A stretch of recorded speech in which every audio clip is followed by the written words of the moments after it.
The advice and opinions expressed by the host of Autism Live and her guests are meant solely as suggestion and should not be in any way construed as child-specific advice. The Center for Autism and Related Disorders advises working with a board-certified behavior analyst who has experience with autism before starting any intensive behavioral intervention. Any choices you make in determining your child's treatment are completely at your own discretion.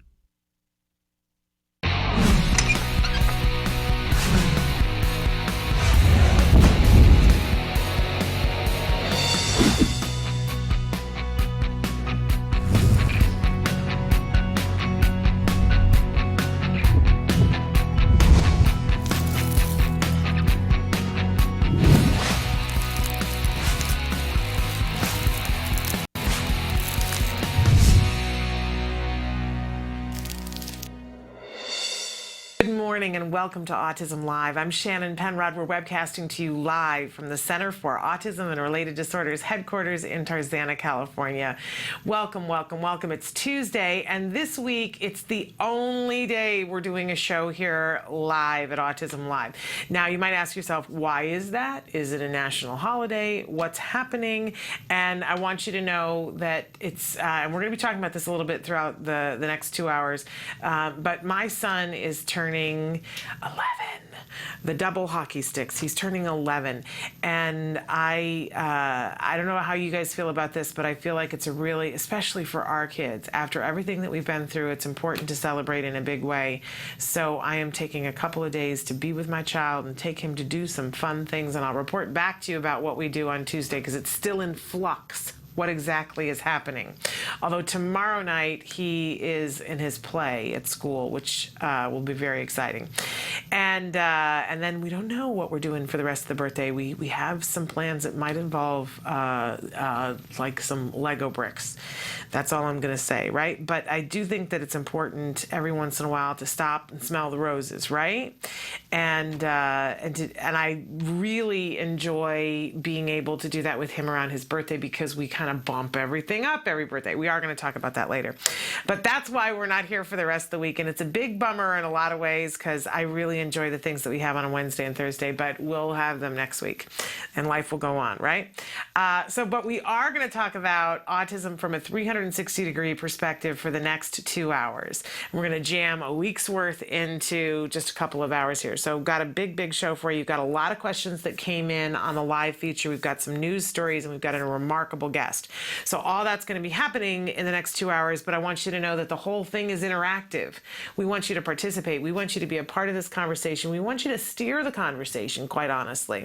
So Emily's going to show you some of the different ways that you can get in contact with us and some of the different ways that you can be watching the show, while I remind you that autism-live.com is our homepage. That's where you can go and start to see all the good things.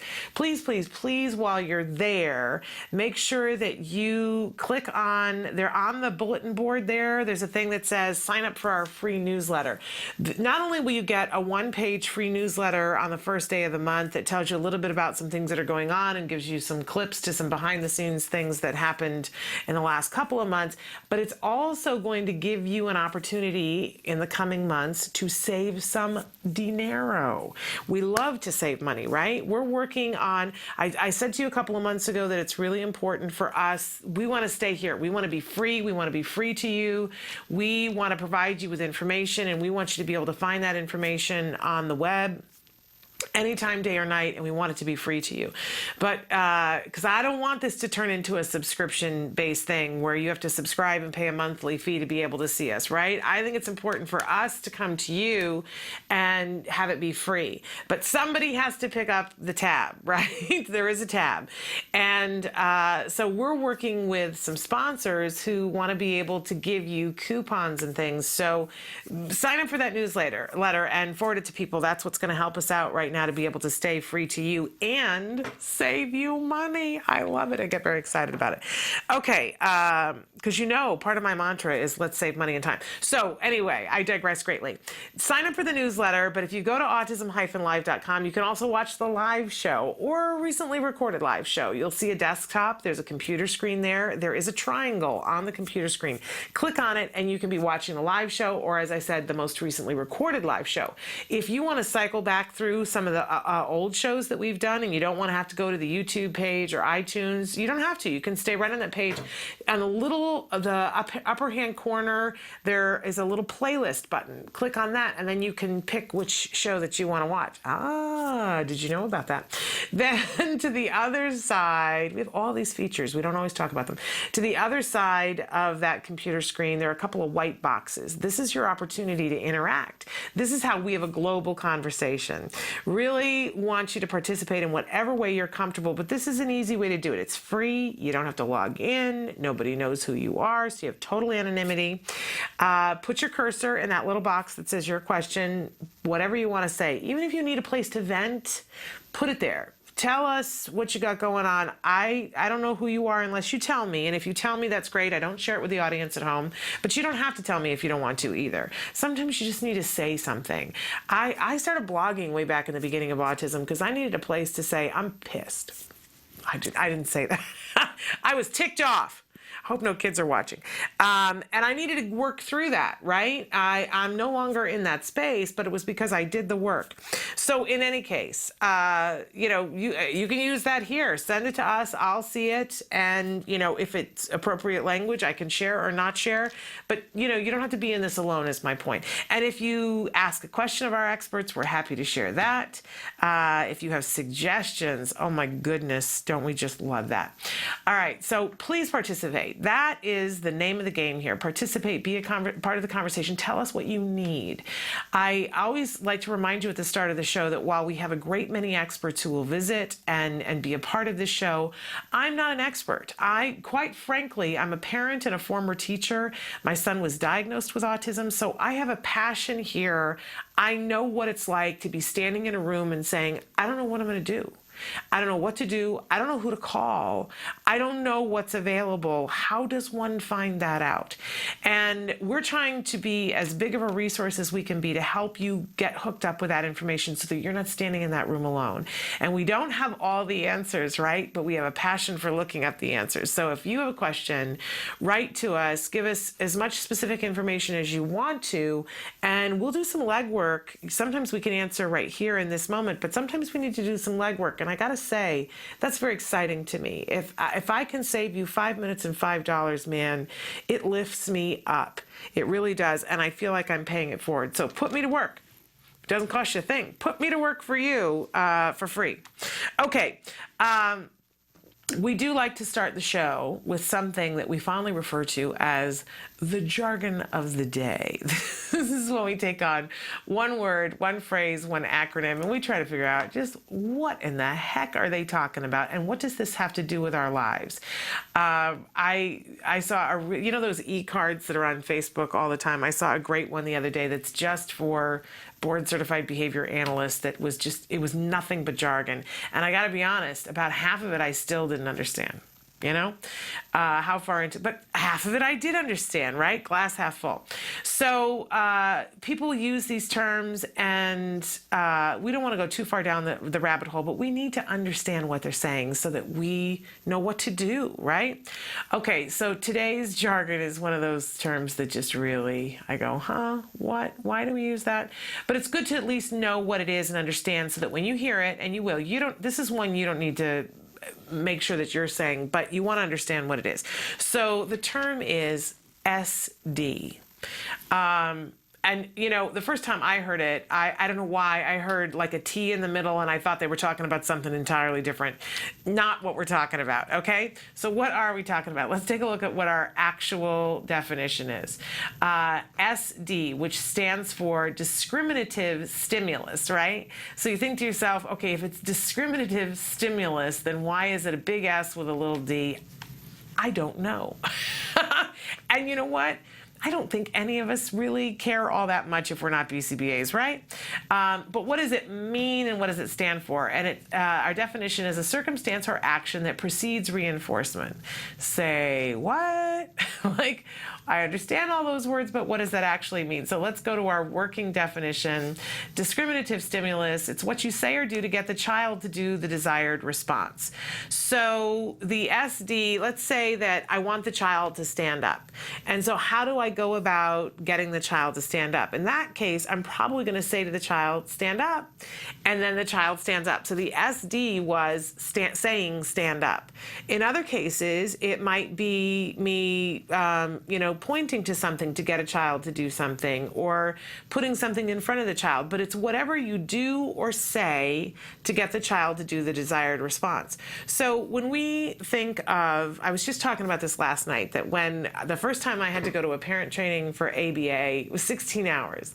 And what I got out of it about ABA, besides hope, and I definitely got hope, and they helped us to change some of our son's behavior, and they helped us to get our child to go to sleep. But what I really understood about ABA in general was, and at the time I didn't know what it was called, but it's called the 3-term contingent, right? That for every behavior that we do again and again and again, there's like a 3-step process. There's something that happens, we call that the antecedent, right? Then there's the behavior, and then there's the consequence of the behavior. And for everything that you and I do, from me swiping the device here, there's a consequence, right? Something happens as a result, or something fails to happen, right? So that's the consequence. I think sometimes we think of consequences, what's the punishment? No, I turn on the light switch, and the consequence of turning on the light switch is if it works, the light floods the room, right? That's not a bad consequence. That's a great, but it's still a consequence for that action. Okay, so when we want to teach something, right, what we do is we start by isolating that 3-term contingent. We want something to happen that's an antecedent that signals that we're trying to get to the reinforcement, which is going to be the consequence. And what we want is that behavior in the middle, right? So by me saying to the child, stand up, that's the antecedent, right? Then the behavior is the child stands up, and the consequence is that I reward them and say, good job. And maybe I give a little tickle or a hair ruffle, right? Antecedent is the SD when we're teaching. So it's the thing that starts it off. It signals to the individual that we're trying to teach that, I'm asking you to do something. They do the behavior, and then the consequence is going to be some sort of reward. We can take this 3-term contingent and use it in a powerful way to teach anything. But the first part of it is the SD. It's the thing we say or do. So when your child, let's say you're using skills, or you have a child that you have an ABA provider that's coming to the home, and they're working on a lesson. And when they take apart the lesson, they will, say, okay, so what is the SD? Think of that as the antecedent, the thing that's going to start the thing. They have the target, which is the behavior that they want.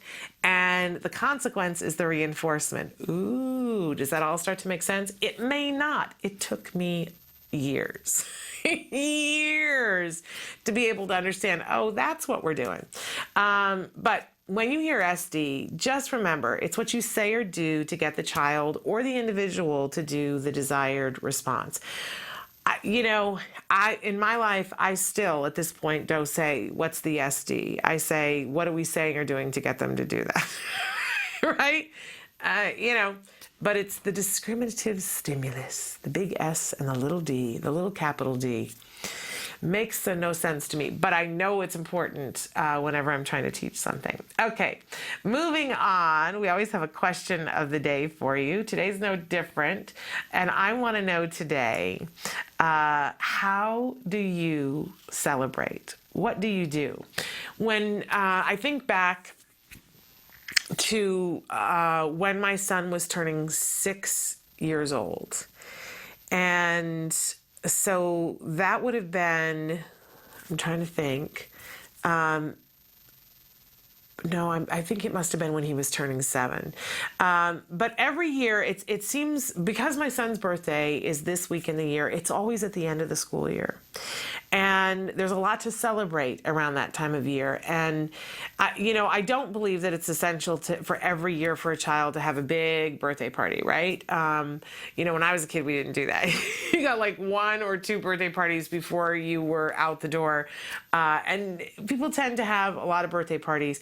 I will say this, that we tend to have some sort of a celebration every year around my son's birthday, because it's the end of a momentous school year always, and at the end of another year of hard stuff all the way around, but good stuff, right? If it wasn't hard, I would say, hey, we're not trying. And I remember one year saying, I just don't think I can do it this year. I just don't think I can celebrate. I just, things were not great and I wasn't sure.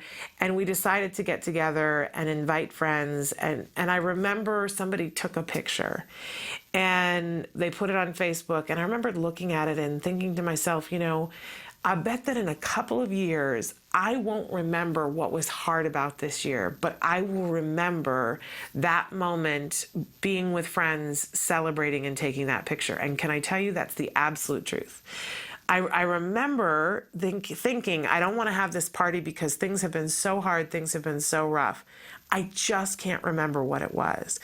But I absolutely remember the party. I absolutely remember the people that were there, and I remember the feeling of celebration. It is dire that we celebrate. Absolutely so important. And when I look back on it, we didn't, I never want you to think that we did it perfectly, because we so did not, right? There's so many things, if I could do over again, I would do it differently. But one of the things that I think that we did do right is that every once in a while we took the time to celebrate. And when we celebrate, we tend to do it in lots of different ways, because there are private ways that we celebrate and there's more public ways that we celebrate. But I will say that getting together with friends and not isolating, because sometimes this disorder can cause a family to isolate, right? And we need to combat that for so many reasons. Personally, we need to combat that, but as a community, we need to combat that, because it's part of the reason why more people haven't gotten more used to individuals being different than them. They feel a certain entitlement of, I'm used to it being this way, so it should be this way, right? And I think we have to challenge that a little bit, and we can do that by celebrating and getting together with people and having a reason to celebrate. So my family likes to celebrate by having a get-together with friends in some way, some form, and it takes lots of different shapes. But I would love to hear from you guys about how do you celebrate. And I hope that most especially it's a positive assumptive question, because I want to make sure that you are celebrating, and that if you immediately can't think of something, we got to change something in that equation, because every once in a while, not every day, right? Some days it's just hard work. But every once in a while, you got to take stock and you got to celebrate, right? So write to us. I'd love some ideas, because we've got some time this week that we haven't accounted for yet. So tell us how you celebrate. Maybe we'll borrow your ideas. That would be fun. Okay, we always have a topic for our week. Our week this week is just so short. It's today. But really want to talk about milestones today. Milestones in all the senses. Milestones about when we were getting ready to have our child, whether we were pregnant with the child or getting ready to adopt the child, and all those books and manuals you read about development and what's happening at this point, and how sometimes that can be to our detriment, right? Because it can really mess you up when you're looking at milestones. But why it's important that we keep track of milestones that our children are meeting and milestones that they haven't met yet, and how we find the time to celebrate when they are getting caught up, or when they're meeting milestones, and when they're exceeding them, when they are in fact exceeding them. So we will talk about milestones today. I mentioned that we've got a great guest for you today, Joanne Lara, who was with us about a month ago, and we've asked her to come back and be with us. She's from Autism Movement Therapy, but today she's going to be talking with us specifically on the topic of milestones and it's envisioning and transitioning. That's what the power of envisioning and transitioning. So she's going to be with us talking about that. That's a little bit later on in this hour. We are going to be celebrating some milestones, and I want to talk to you a little bit about how I do that. And we've got some big autism news for you. So all of that and ever so much more, plus your questions that you guys have been writing in that I want to get to. We'll do all of that, but first we're going to take a break. Stick with us.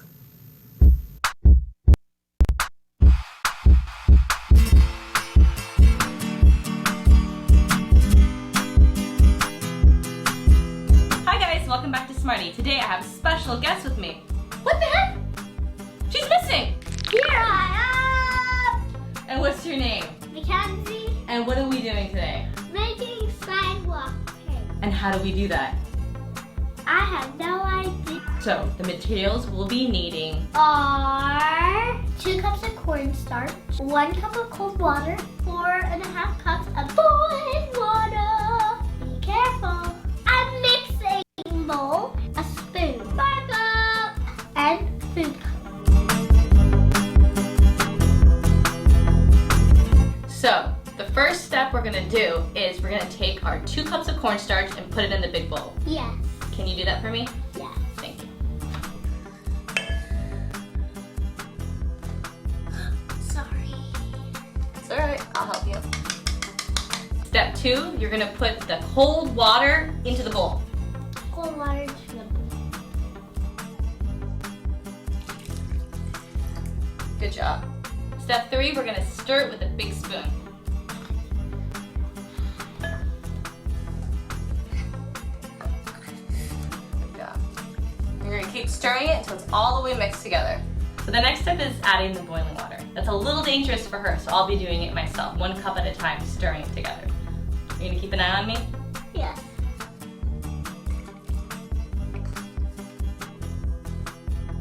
So once we're done stirring the cornstarch water, we're gonna start making our dyed paint. So Yeah. what are we gonna do?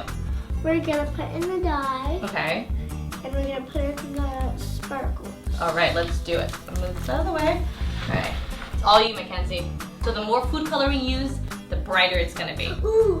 So let's put the sparkles in. Now we're gonna put the cornstarch in the jar. All right, do you wanna stir that up? It looks pretty. We're gonna make a few more colors, and we're gonna go paint on the side. See all the colors in the sky tonight. Are you excited? Yeah. All right, let's do it. Love is the truest state of mind. Now can you see me? Can you see me? Can you see me flying by your side? Welcome back to Autism Live. We have some autism news for you. This morning, the BBC News is reporting that autism has now been found to be linked to male hormones. That exposure to high levels of male hormones in the womb increases the chance of a baby boy developing autism, according to the researchers. This is coming to us from the University of Cambridge. And some of the people who are involved in the study, Dr. Michael Lombardo, and of course, Professor Simon Baron-Cohen, who we've heard about before, very much involved in theory of mind. They are saying that their findings are that out of more than 300 boys,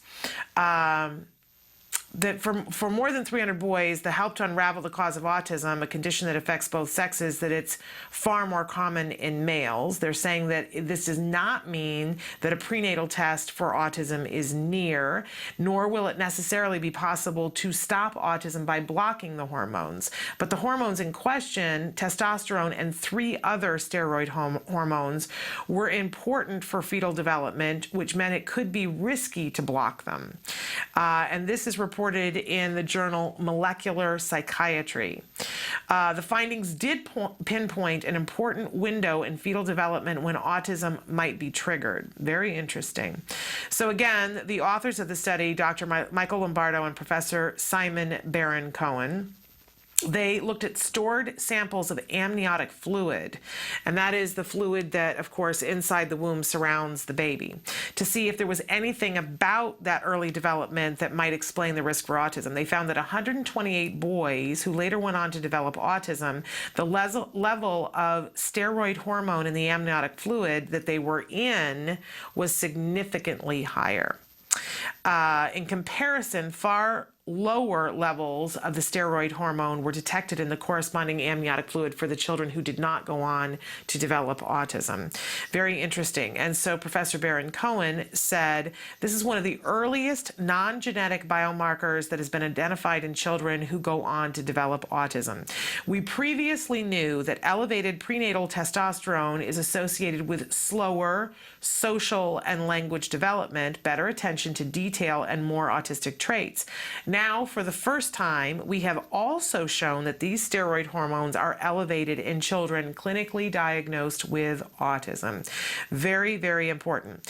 And then he goes on to say, because of some of these hormones are produced in much higher quantities in males than females, this may help us explain why autism is more common in males. We've been looking for what, it's significant that the rates of the prevalence of autism in boys versus girls, it's significantly higher in boys, and we've known that.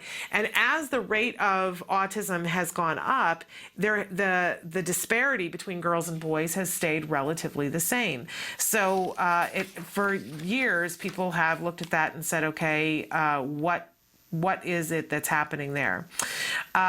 So the researchers believe that altering this process in early life when the building blocks for the brain are being laid down may explain how genetic risk factors for autism get expressed or switched on. The exact causes of, they go on to report the exact causes of autism are unknown, although it is thought that genes and environment factors are involved. That's an epigenetics that we keep talking about here on the show. Again, that's from BBC News.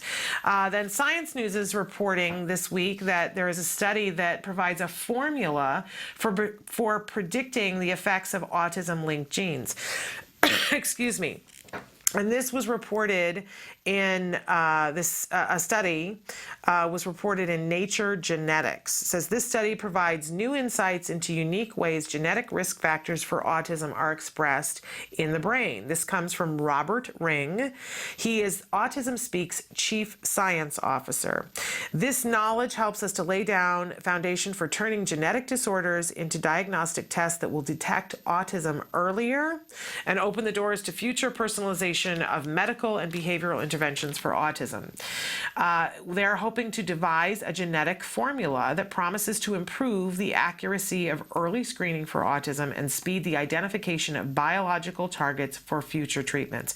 We've talked on this show ad nauseum about the need to phenotype autism, that there are so many great minds that are working on this, and I'll tell you, this is where I think our greatest hope is, that if we, years ago, when somebody said to me, we don't think of it as autism anymore, we think of it as autisms, that there are so many different kinds of this disorder, and we're not going to be really truly effective at targeting quickly and effectively what the treatment needs to be until we separate them out and start looking at the effects of different interventions on each one of these types of autisms. I always think about if with cancer, we've been able to subtype all these different cancers. Now it's not just you have breast cancer, right? It's you have this particular type of breast cancer, which responds well to this type of treatment.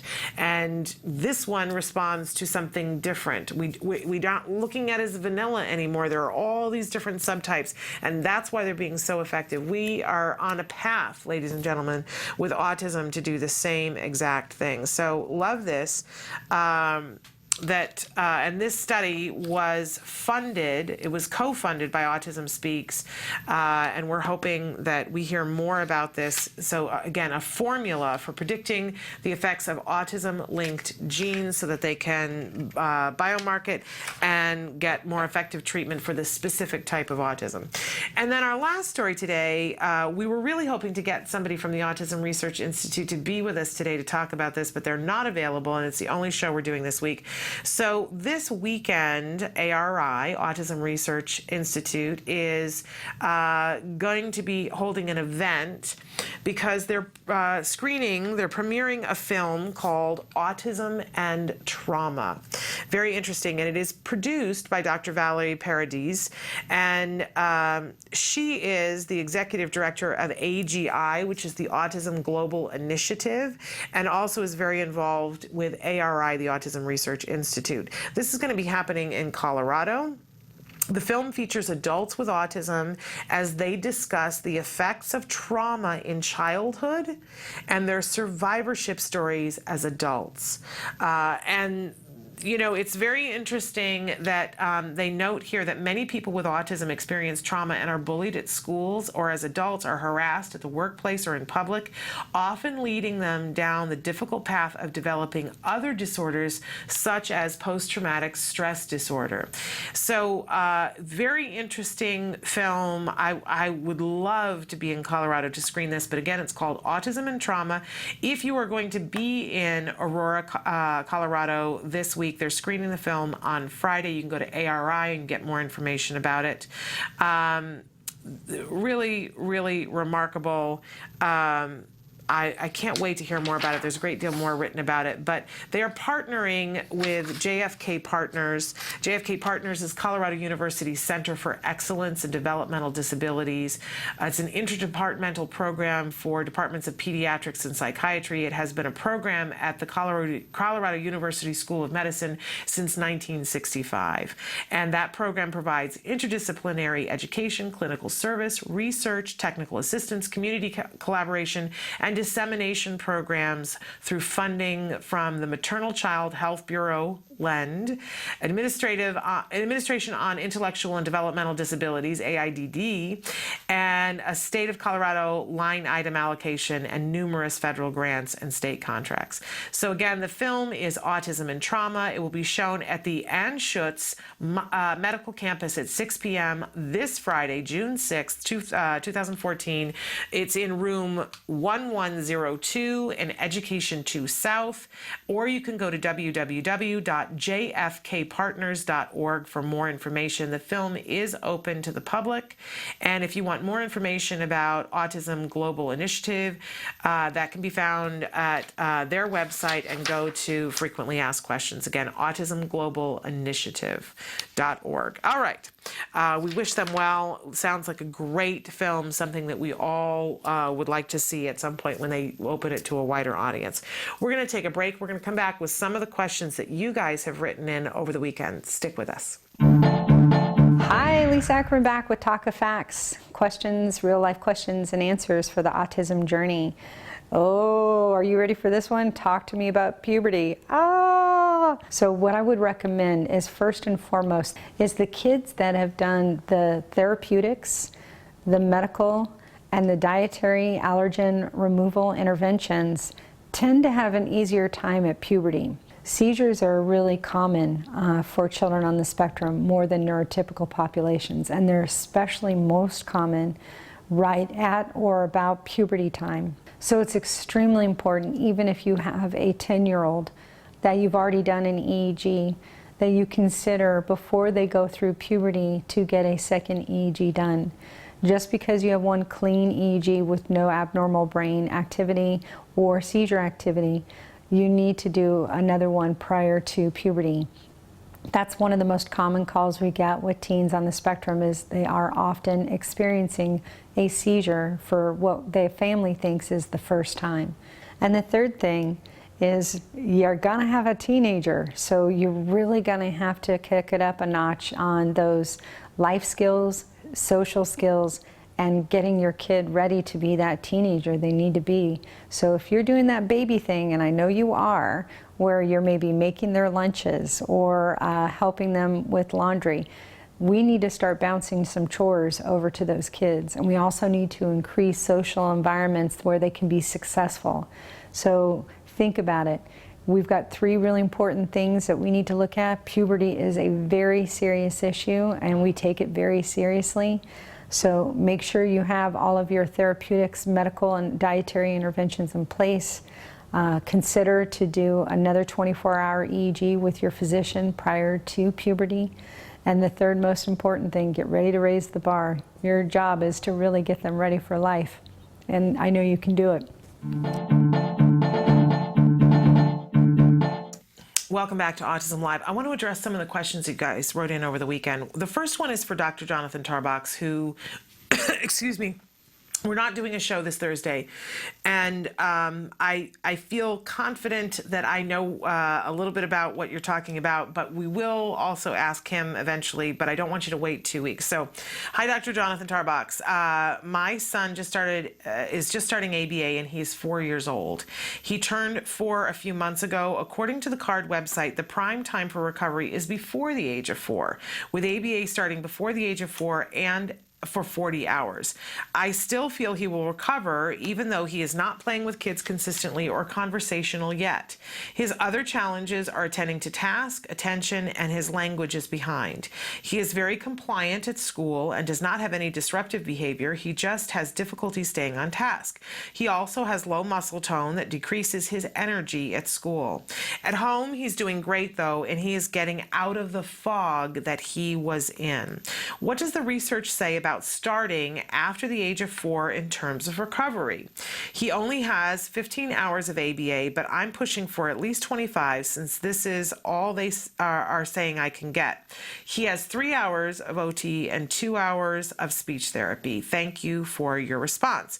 So I want to say to you that, because I've heard Dr. Tarbox say this countless times, that research just isn't there in the droves that it is for the younger kids, right? But that doesn't mean that it's not possible. And we certainly know that there are cases of children who have started their intervention at the age of 4 and have recovered.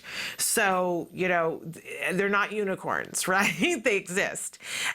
So know that. And I love that as a parent, you have this sense of what's going to happen and you're going to follow that.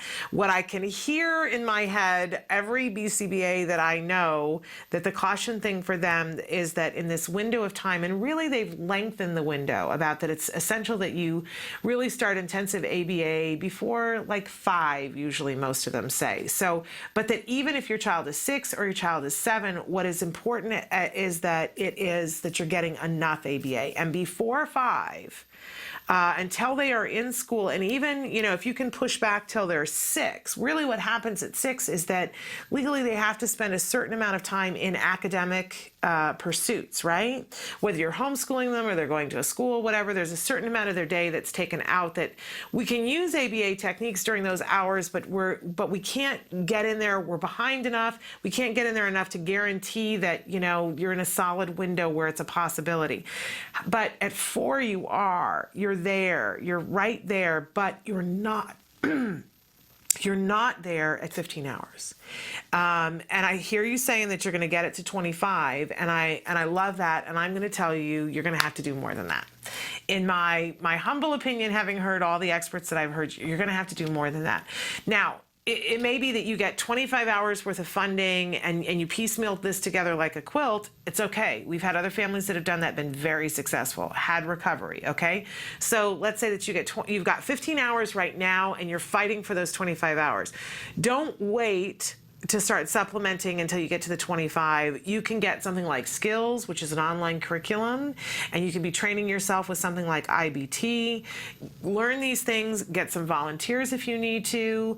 There are people who will hire individuals to work with their kids to extend that ABA. A lot of us can't afford that, right?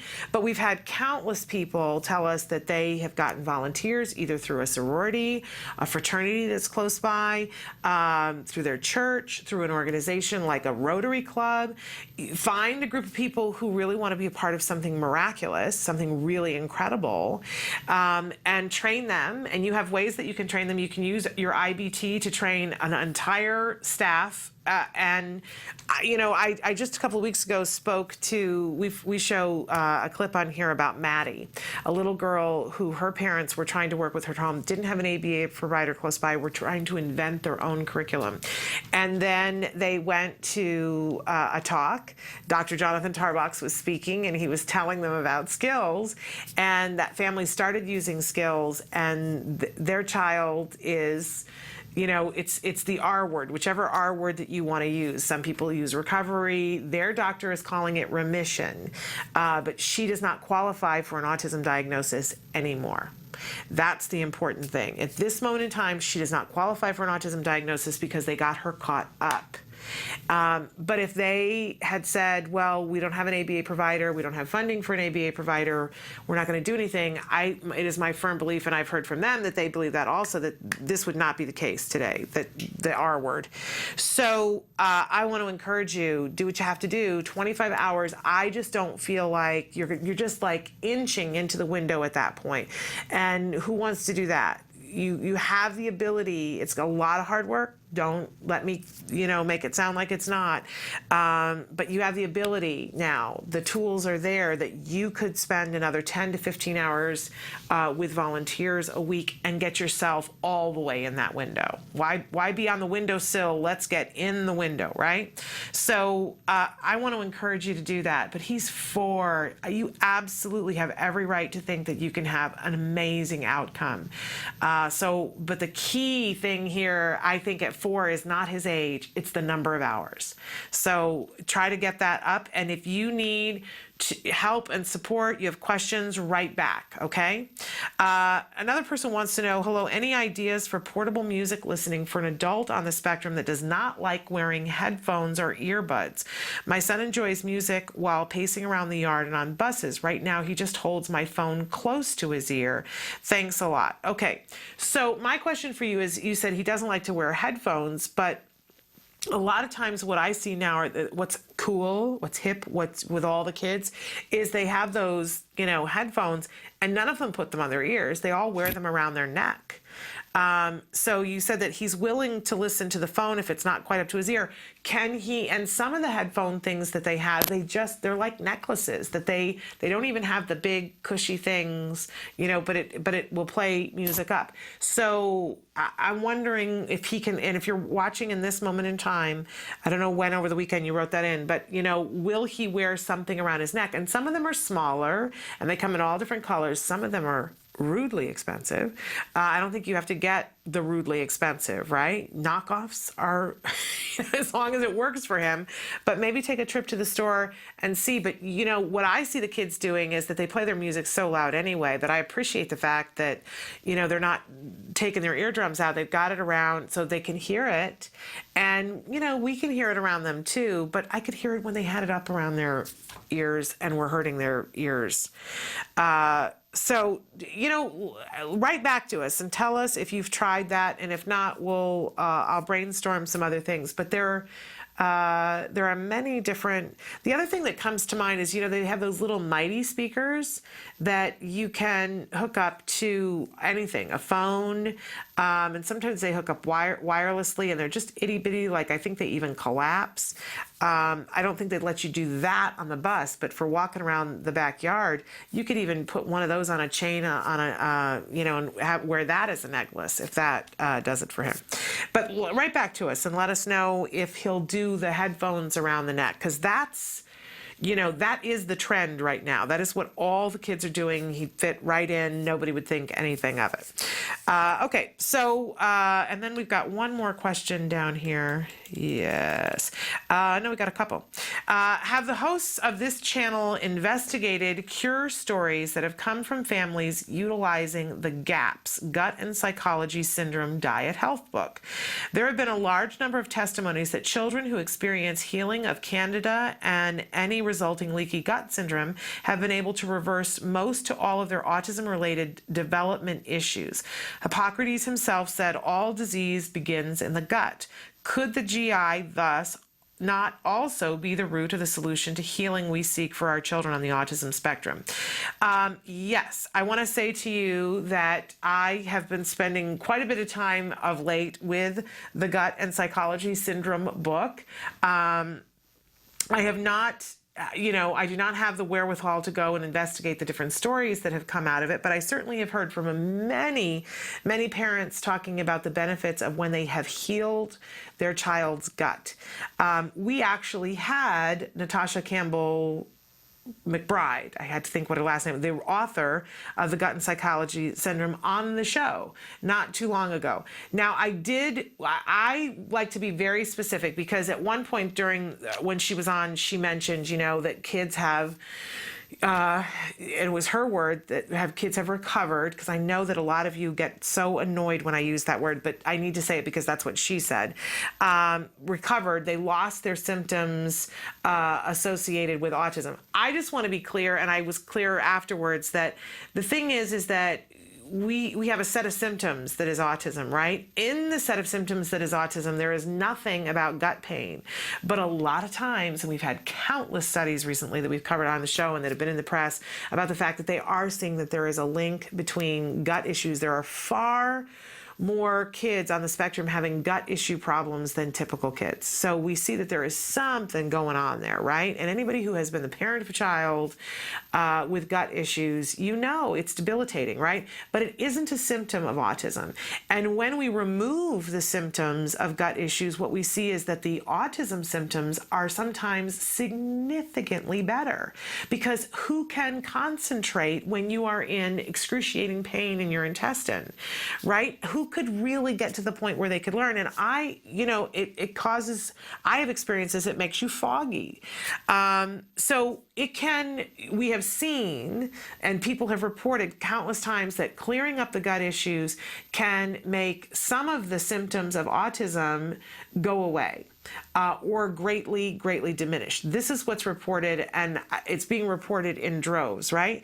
I need to be clear about the fact that, let's say that we have a 6-year-old child who has had GI issues, and they've had all these repetitive restrictive behaviors, and they've had all these other issues going on, right? They have the diagnosis. We clear up the gut issues, and so a lot of things get better, and this child is infinitely teachable. But it's important to remember that this child is behind.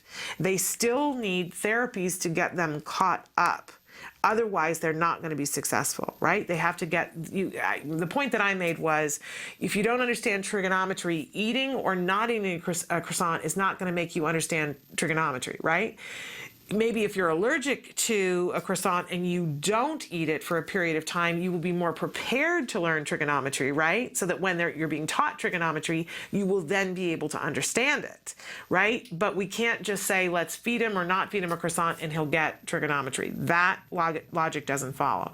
But I definitely, am so excited about the fact that even Autism Speaks now is going to fund the biggest study ever about GI issues with autism, because clearly there is something going on there, and I've seen that in my very own home, and as I said, I've been spending a great deal of time with the Gut and Psychology Syndrome book of late.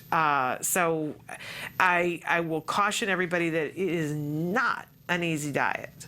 If you're thinking that it's easy, and we have done some other kinds of diets, this is the grand poobah of hard. I'm just putting it out there. But if you've got somebody in your family that's got GI issues, it's definitely something to look at if the GI issues are really getting in the way. Okay, and then we have somebody who wrote in and said, it's hard not to feel depressed sometimes hearing about all the talk about younger kids catching up when your kid is a little bit older. How to make this happen? And again, I go back to things that I've heard Dr. Tarbox say on many occasions, and he always, when I say, what are we going to do about this? How are we going to be able to do this? It's going to be hard. There's so many steps to it. What are we going to do? And I get myself all, and he says, the same way we eat an elephant. How do we eat an elephant, Shannon? And I go, right, one bite at a time. You know, and I talked just on Thursday about how when you stand at the foot of the mountain and you look up at the top of the mountain and you think, oh my gosh, it's a long, long way up there. You got to know what your goal is, right? You have to know that I'm trying to get my child caught up. But once you know what the goal is, then you get on the path. And on the path, you have to focus on what's going on here and now, one step at a time. And what you see is that after a period of time, you check. This is our whole thing about milestones, right? Every once in a while, you stop and you look and go, wow, we are significantly further than where we were the last time I looked. You must do that. I think that a great way, again, you know, I'm going to mention skills again, but it gives you that snapshot. You do the assessment, it gives you the snapshot of this is where my child is, this is where we need to get to. And then it will regularly, anytime you're like, are we getting there? You can click the little button and it shows you the progress that has been made so that you say, oh man, we're still on the path, we're still getting there. But I understand it's easy to go, oh man, my child is older, and the studies aren't there for how long it's going to take. Is it possible to get the child caught up? But you just got to prioritize and get busy. And every once in a while, you got to have a really good friend that you can call and say, this is hard. This is really hard. And I'm frightened that we're not going to get there, and have all those feelings, right? Because man, they're there and they're honest, and it's what you're going through, right? But and every once in a while, you got to vent that in an appropriate place with a friend, and then you got to get back to work, eating that elephant one bite at a time. Because we have that goal to get to the top of the mountain, but the truth is that the real goal for all of us is progress. And every inch of progress is worth fighting for. Every inch of progress is worth celebrating. And you don't know where you're going to end up. You don't know. You know that the goal is the top of the mountain, but nobody knows that they're going to get there. Nobody knows for sure. But progress is everything we work for. And the only way we get there is by keeping on it, a little bit at a time. It adds up. I'll tell you, one of the biggest things that autism has taught me is that taking small action repeatedly over a period of time, strength over time equals power, right? That's the equation. Strength over time equals power. And that is what autism has brought home to me. I don't know how many times I've said to other people, man, if I can apply what we did with autism to every faction of my life, look out. It's hard though. It's really stinking hard. It has to be so super duper important to you. But keep moving. Keep prioritizing, keep checking to see if you're on, making progress. And if you're making progress, just double down and keep doing it, keep doing it. What you need to know age-wise is, yes, the studies are in on those kids that are under the age of 5. It's 100% clear that there is the potential to get a child so caught up that they don't qualify for an autism diagnosis anymore. 100% clear that is possible with a percentage of those kids. Absolutely. When we get into the older kids, the research just isn't there. That doesn't mean it's not possible. It just means the research isn't there. And we know lots of people who have gotten their kids caught up. We know, in fact, we've got somebody that's going to be coming up a little bit later on in this month, a mom who, here's your hope story for today, okay? We had Tom Szabo on a couple of weeks ago. He is from Florida Institute of Technology. And when we were off camera, he was telling me a story about a mom who had a son who was completely what they refer to as in the tunnel. Nobody could reach him. He wasn't talking, nothing, right? Even at the age of, I think, 12, there had been no verbal communication. And he is now 18, 19 years old, completely verbal, has a girlfriend, going to typical school, right? So there you go. It's possible, ladies and gentlemen. We don't give up hope. And we don't give up on anybody, but we keep working for progress, right? We know that that's a possibility. Other than that, right, we have work to do today. What is it today? Keep moving. You'll find your way going up the mountain, and you'll check for the progress. Okay, well, I'm a little bit running late here, so we got to take a break. And when we come back, we're going to have Joanne Laura from Autism Movement Autism Movement Therapy. There we go. But we're going to be talking with her specifically about the power of envisioning and transitioning. You're going to love this. Stick with us.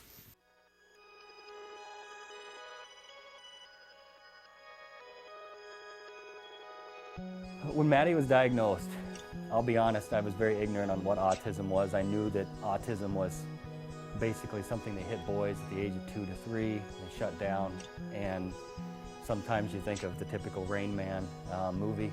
And with Maddie, she was doing all the same signs and symptoms of a typical child with autism spectrum disorder. Stand up. She didn't even acknowledge us coming into the room. She had barely any eye contact.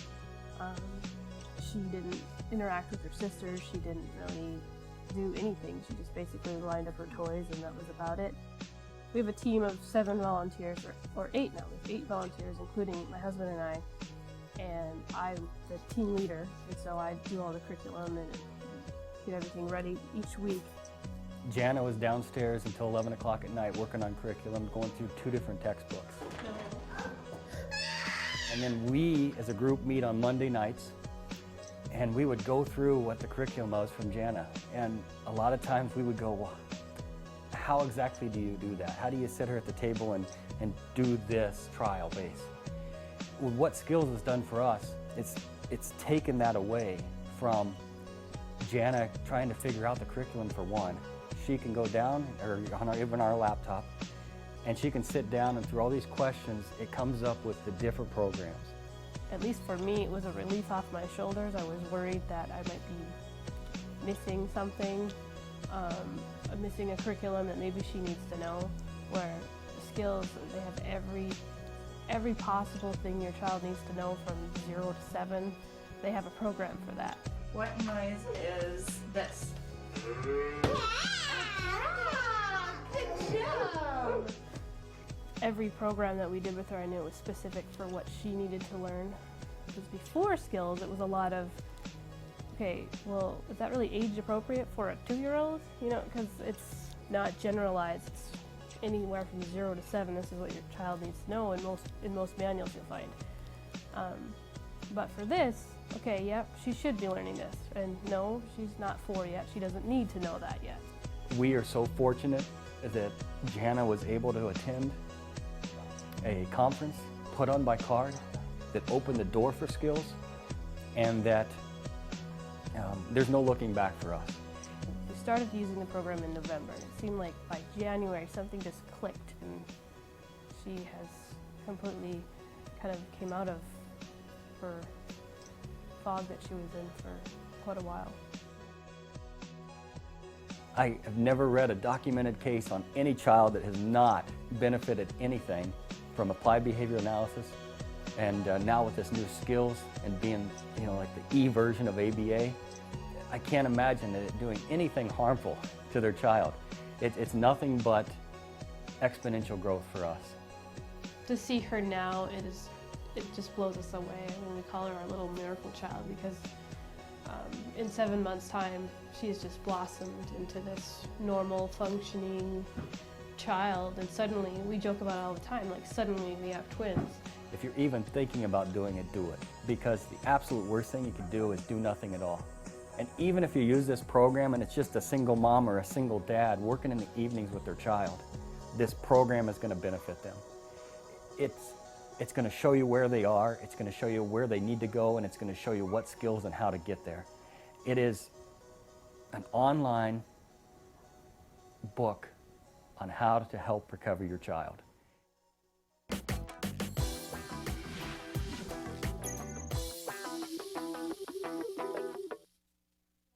Welcome back to Autism Live. We're so excited because we're welcoming back Joanne Lara to the program. She's from Autism Movement Therapy. I'm holding this fabulous DVD that's here, Aut Aerobics. Really incredible. We so enjoyed having you on before that we just couldn't wait to have you on again. I'm thrilled because we're going to be talking with you today about the power of envisioning and transitioning. Welcome back. Thank you so much for having me. I love coming on the show. You It's can a come fabulous as often treat. as you want because Thank we've you. so I love it. enjoyed you. Great. And you've got some exciting things going on. Let's start out by saying, where are you going to be this weekend? This weekend, I'm at Flying High with Autism in Pensacola, Florida. Wonderful. It's a great roster. We have Tony Atwood, Stephen Shore, Jennifer O'Toole, Eustacia Cutler, myself. It's a big conference. It's been growing. It's only the second year, and it's a great lineup. Okay, and if people want to know to be able to come to that? On my website, too, I Okay. have it. What is your website again? autismmovementtherapy.org. Okay, fabulous. So definitely check that out if you're in the Pensacola. We have we have a huge Florida contingent who watches. So if you're close enough to Pensacola, Great, okay. great thing to... Panhandle. There you Yeah, go. yeah. All right. So want to get right into talking about this envisioning, the power of envisioning That's right. and transitioning. So talk to us a little bit about what that means. Envisioning an empowerment for your child means at a very young age making sure that they know that you have an idea of what their future is going to be. Love that. The reason I talk so much about it, and I think it's so important, is because when I was a teacher in the classroom in LA Unified School District for 10 years, I had 3rd through 5th graders. That was my first class, 3rd through moderate to severe students with autism. Limited language, we had a lot of the classic characteristics of autism. And what I found was when I would ask the parent, well, where do you see your child in 10 years? Because we should do that as a parent. We should have an idea of where we want to guide our child. And many of the parents would say, oh, I hadn't thought about that. And I would say, well, why not? I mean, here they are, you've got a child, you have 2 children. You have one child over here, she's 12. You have another child over here, he's 8. And someone says, oh, wow, he seems like a bright little guy. And you say, oh, yes, he is. And my daughter's going to go to Princeton and be an attorney. She's so bright. We love, Right. And what about your son? Oh, well, not so much. This child is here. He knows what he's seeing. He's hearing. Everything's about the sister, but what about me? So early on, he gets the idea that, well, no one's expecting anything from me. No one's setting a bar and asking me to come up to it. No one sees a vision for me. Why would I see a vision for myself? And then we ask them at an ITP when they're 14 in the state of California, 16 federally, nationally, well, what do you want to be when you grow up? I mean, because that's a federal mandate, an ITP plan. Well, hadn't really thought about it. At 14, hadn't really thought about it. In a neurotypical home, we're talking about this child who's going to Princeton and going to be this attorney since they're 6. Just because they're telling everyone what to do. So why aren't we finding something to empower this child by who's on the spectrum? If they love painting, well, maybe they're going to be an artist. It doesn't matter. Many of us, I mean, come on, let's face it. You're 8 years old. And you say, I'm going to be an attorney. What are the odds? What are the stats on that? We change our minds, and it's Exactly. okay. But you have to have something to work towards. Yes, this child has to have the same empowering envisionment from his parents in order for him to be empowered. Because look, we want our kids to go out, have job opportunities, and have community opportunities, fall in love, have a home, have a life.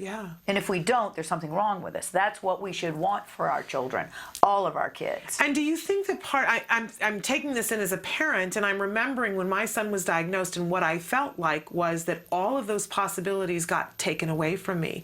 And I love what you're talking about, because it's almost as if it gives it back to the family and gives it back to the child. People took it away from you, like doctors. Yes, they did. Well, who knows what's going to happen? This is the doom and gloom that I always talk about. It's like we don't need to wear the doom and gloom cap. We got to get rid of all that stuff. It's not doom and gloom, and we know with early intervention. You were even speaking about a child who didn't speak, and the tunnel child, and there he was at 24, married and talking. And look at Kaufman, Sunrise.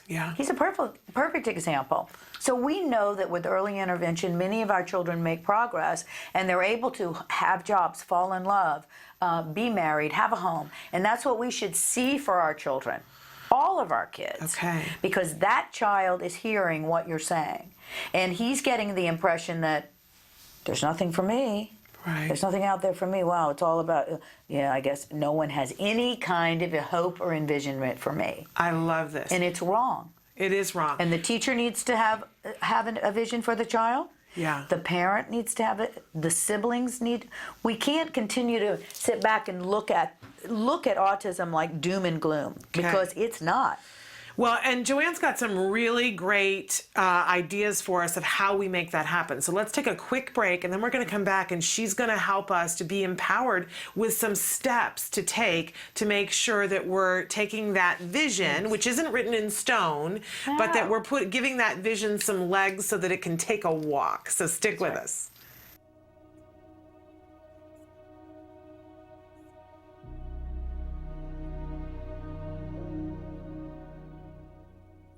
Hello, activists. Let's talk about step 9. Trust your intuition. Nobody knows your child better than you do. No one.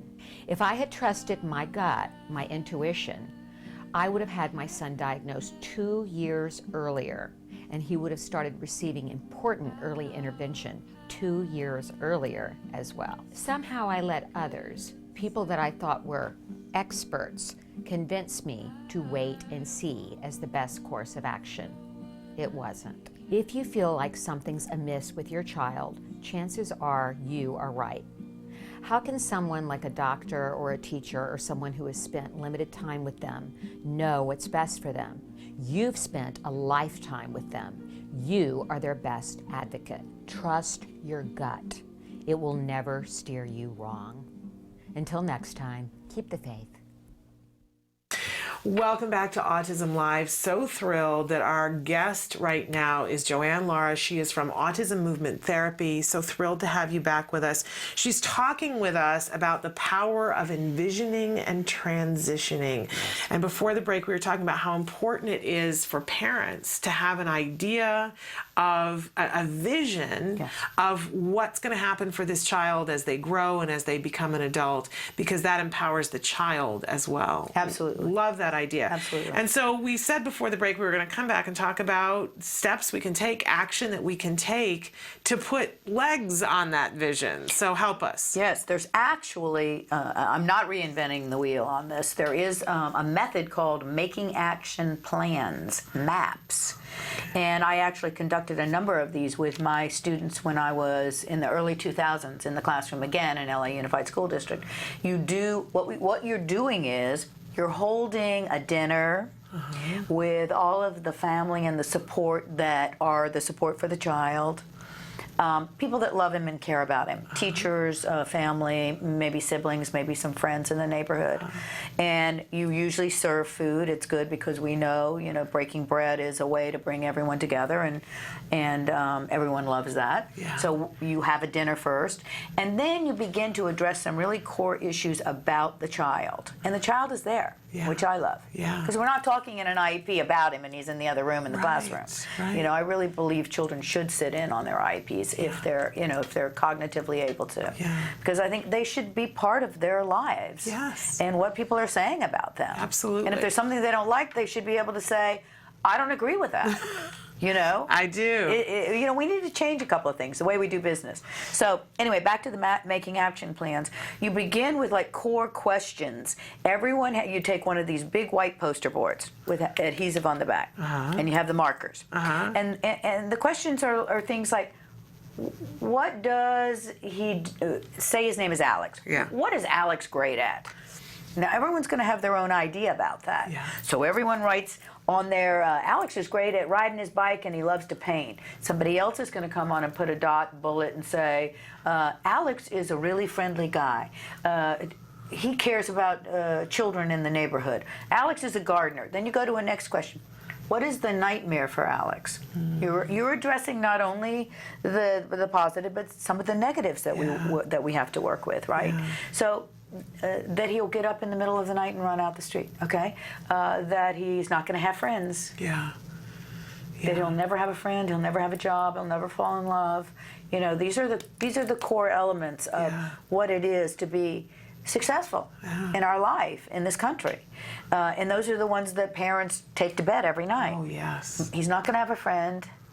He's not going to have a job. What's going to happen when I'm not here anymore? So you go around, and making action plans you can actually Google. and you can see all of the questions. There's Okay. like 10 questions. Okay.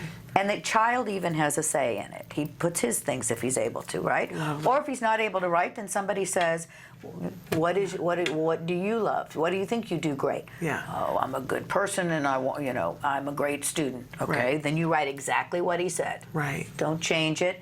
Empower him by writing exactly what he said there. Yeah. Then we go through it all, and everyone that's there and the child are looking at it. So you're seeing where the deficits are as a group. So you're no longer splintering off to talk about Alex Right. and figure out what Alex should be doing. You're all sitting there. And you're asking Alex too, well, what do you think about maybe taking an art class?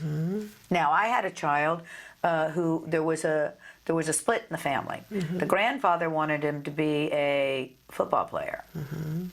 So he would take him every day over to Hollywood High and sit him on the benches while the football team was practicing. He didn't give a hoot about football. Right. Couldn't care less, didn't want to go, sat there like this. Yeah. He wanted to take acting classes. So what are we saying when we don't allow the child to be empowered by what it is that drives him? Yeah. You know, come on, you go every day and you have to sit and watch football players. You know, for me, Yeah. you know, no thanks. I can't even watch it on TV when it's pro ball. You know, can you imagine? And it was because, you know, maybe we're going to one day it's going to click. You know, it's not. Right. And it's the same way that we work with our children often. Well, one day he's going to want to be a businessman. One day he's going to, no. We pretty much know what we're going to be when we're little. Things change, but we know who we are. The pattern is there of who we are. If we're an artist, we need to be feeding that artist route for these children. Yeah. There's nothing wrong with children going to theater classes, going to yoga, taking karate. There's so many children I know that are doing karate classes now. Yeah. And it helps them to be strong, the gross motor skills, the mind and the body together. It's all good. The painting classes, movement and music. I have the dance class. You know, bring your kids in. Get that head and body, that mind and body connected. Now, the other piece that goes along with making action plans is when a child transitions to 14 in California and some other states, it's 16 nationally, there is a mandate that we have to include in the IEP an ITP, an individualized transition plan. That means that we are all on the same page in addressing, now what is this child's future looking like? Yeah. My point is 14's too late. So we Okay. don't want to wait till 14. So what age would you do this action plan? About 6, 7, you can start early on. Once they're in a classroom situation and in a school setting, then they understand groups of people coming together to talk. I think it's a little tough on a pre-K or kinder. You know, they're still understanding when people are together that everybody's not talking to them. But in a first and a second on up, then you're getting, the child has the idea of what happens in a school setting or when people come together. And usually when people come together in a school setting, we're learning something. Right. So they know the concept of people being together, and they're talking about me. Oh, even better. You know, because that doesn't happen very often. Right. When is everybody asking then? Yeah. Never. Yeah. That's why autism movement therapy is built, my method is built on empowering the child. Love it. Everything they do is perfect. We don't have to tweak it. If we do 4 movement, 4 sound, ooh, ooh, ah, ah, in a circle, like a morning circle, and everybody does ooh, ooh, ah, ah, exactly what they did, no one steps in and goes, can you change the ah? Because their entire life somebody's stepping in and going, could you do it this way? Right. It's great, but could you do it this way? They're never empowered. Doesn't matter what they do, it's perfect. Okay. And that is an very important, I think, point for teachers, teachers and families and parents. Parents are trying to always make the child better.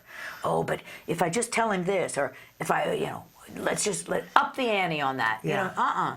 He needs to be empowered for where he is there at that moment.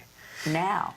I'm sure that it's divine intervention that you're here this morning because this morning Because it's my birthday? Well, yes, and we haven't even said that. It's your birthday today. Happy birthday. Thank you. Now there's so many that, Well, it's mundane. With but the fact that you're now 28. That's right. Right, 28. But this morning, Jem's in a play. My son is in a play tomorrow, and so we were running through the lines this morning, and I had to back up because I was like, all right, you just need to take a pause here, and you need to do that. And then he started like having and like he got ticked. He got ticked at me. He got mad at you. Yes, well, he that's did. Good. Yes, it is. But you know, sometimes just letting them be and do it their way, and it's not the end of the world. And no, and also look at when is the last time that somebody came to your son and said, "Could you show us all how to do it?" Yeah. Okay. Yeah. Like I want to go. Never. You know. A little bit with video games because he's good at that. Yeah, he's so good at that. All right. But it's not as often as he would like it to be, and he's thrilled when other kids come and say, "How do you beat this level?" His self-esteem jumps. Who doesn't want to be needed? Yeah. Who doesn't want to be listened to? Who doesn't want to be a leader? Yeah. Our kids aren't leaders. Our kids, they're not going, okay, Alex, you know what? Could you be the team captain? Step on up to the front. Yeah. They're at the end going, let's see, Alex. Yeah. Go over here. Yeah. Can you imagine? Yeah. What that feels like? And it's their entire life. Okay. No, you know, very few people are empowering these kids, and I mean all across the board socially. So we've got to change things. We do. We get together and we write all these things, and then help them to be able to empower them to say what they want to do, so that we can come up with a great plan. I love this. Let's take a short break, and then we're going to come back because I don't know about you guys, but I could listen to you forever. This is so empowering for all of us, and she's got some more tips for us too. So stick with us. We'll be right back after these messages. The Institute for Behavioral Training provides courses in applied behavior analysis for the treatment of autism. Access IBT e-learning videos on the move and learn at your own pace.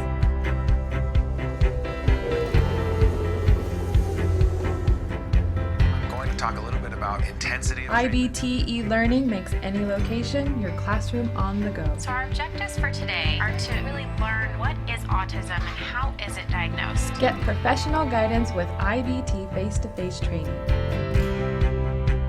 IBT face-to-face training courses prepare you to effectively implement ABA-based interventions. Choose between small group and one-to-one instruction. Earn BCBA supervision hours via one-to-one video conferencing. So I had a chance to review your BIP today. You know what? It looked really good. You did a good job with it. IBT continuing education courses. Earn credit through webinars, conferences, article reviews, and e-learning videos. You can learn more at ibehavioraltraining.com.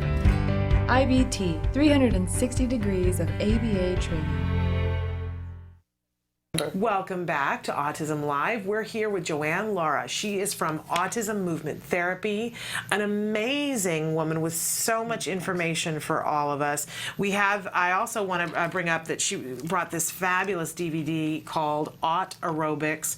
Wonderful. We know that we need to get our kids moving. We know that there are great benefits, probably many more than you can imagine. I encourage you to watch our first interview with her that was a little over a month ago.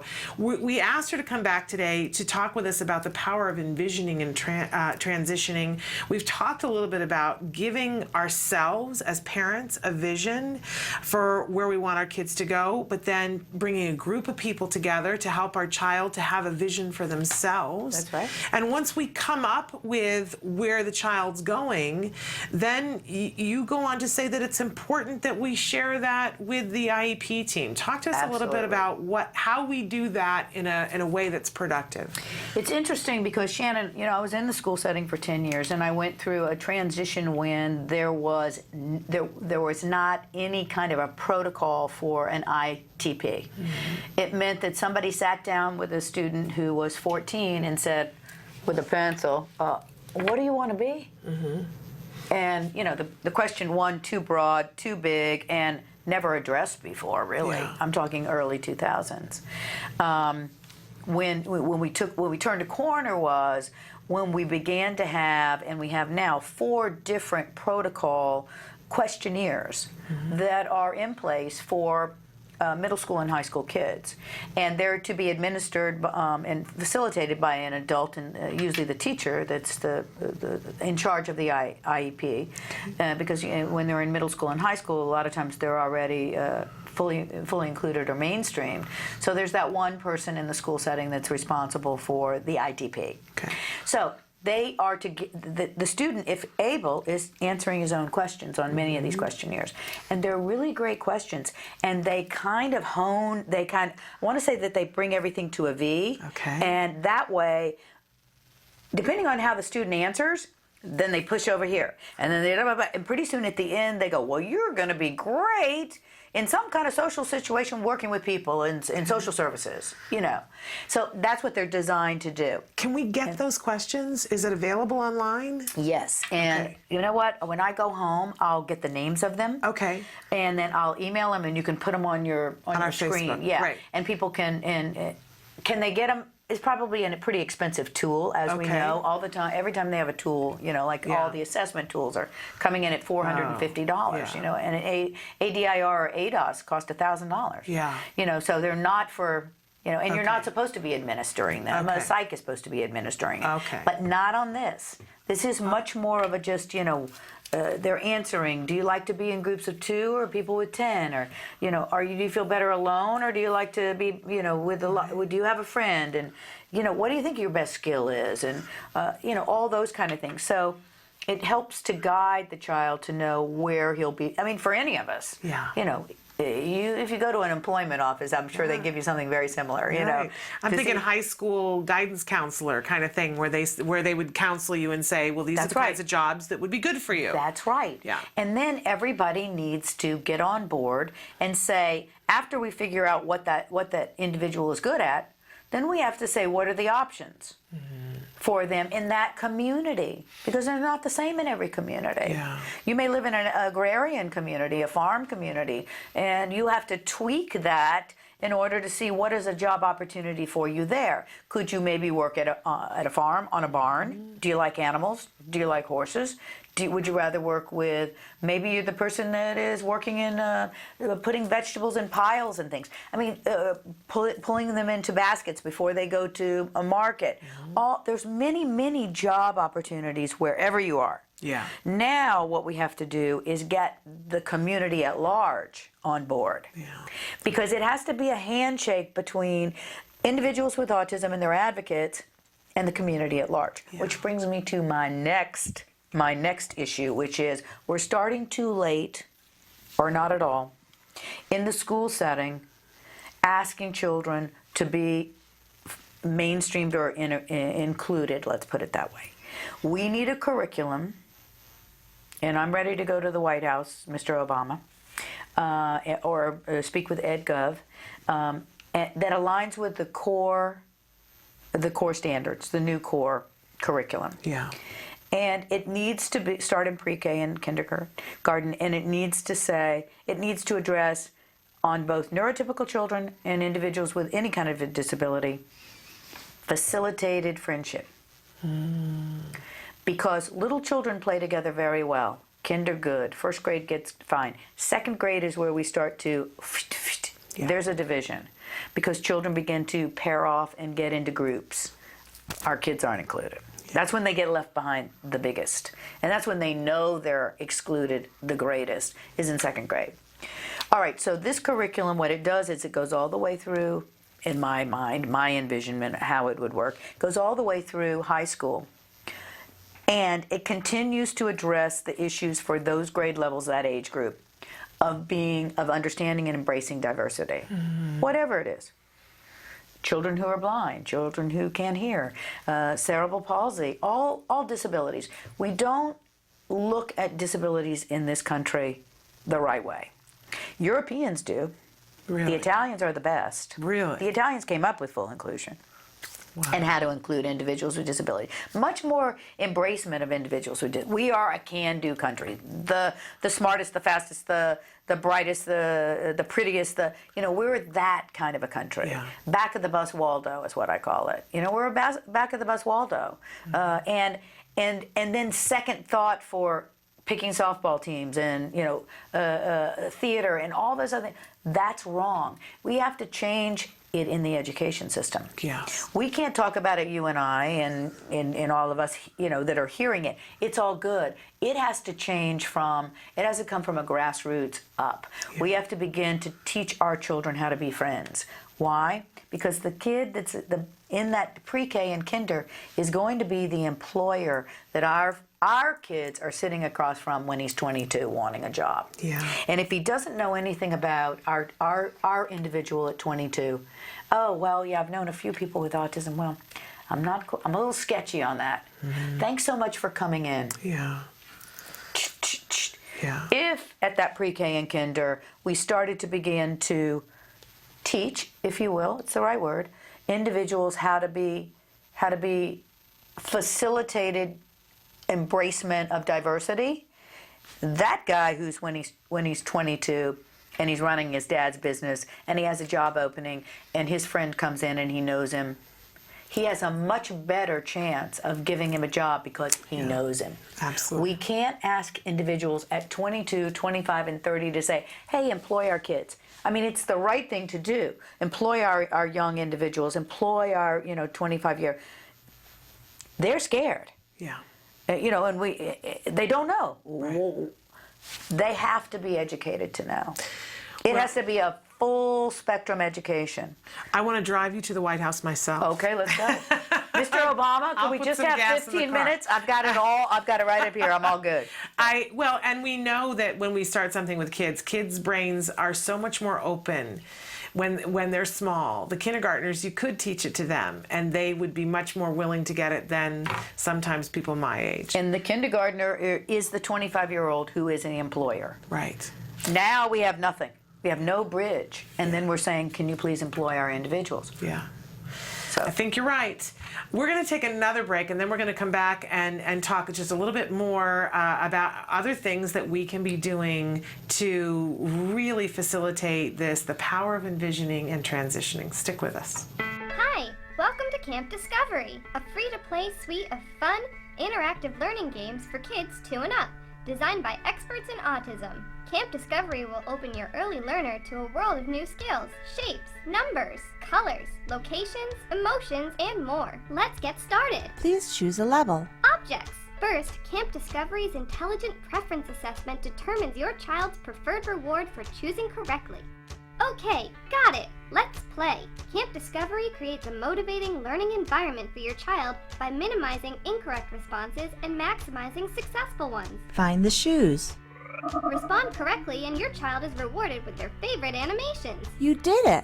Respond incorrectly and our unique prompting system guides your child to the correct answer by making it the largest choice. That's not it. Try again. Way to go. Continue to answer correctly and the size gradually reduces until the child makes the correct choice independently. You win. Success! Rewards motivate learning. Complete a round and your child is rewarded with a fun mini-game. Track your child's progress with easy-to-read graphs. Multiple settings options allow you to customize Camp Discovery to your child's unique needs. All this in one single app, the Camp Discovery app, available for free on iTunes, Google Play, and Amazon Store. Welcome back to Autism Live. It is our distinct pleasure that we have in the studio with us Joanne Lara.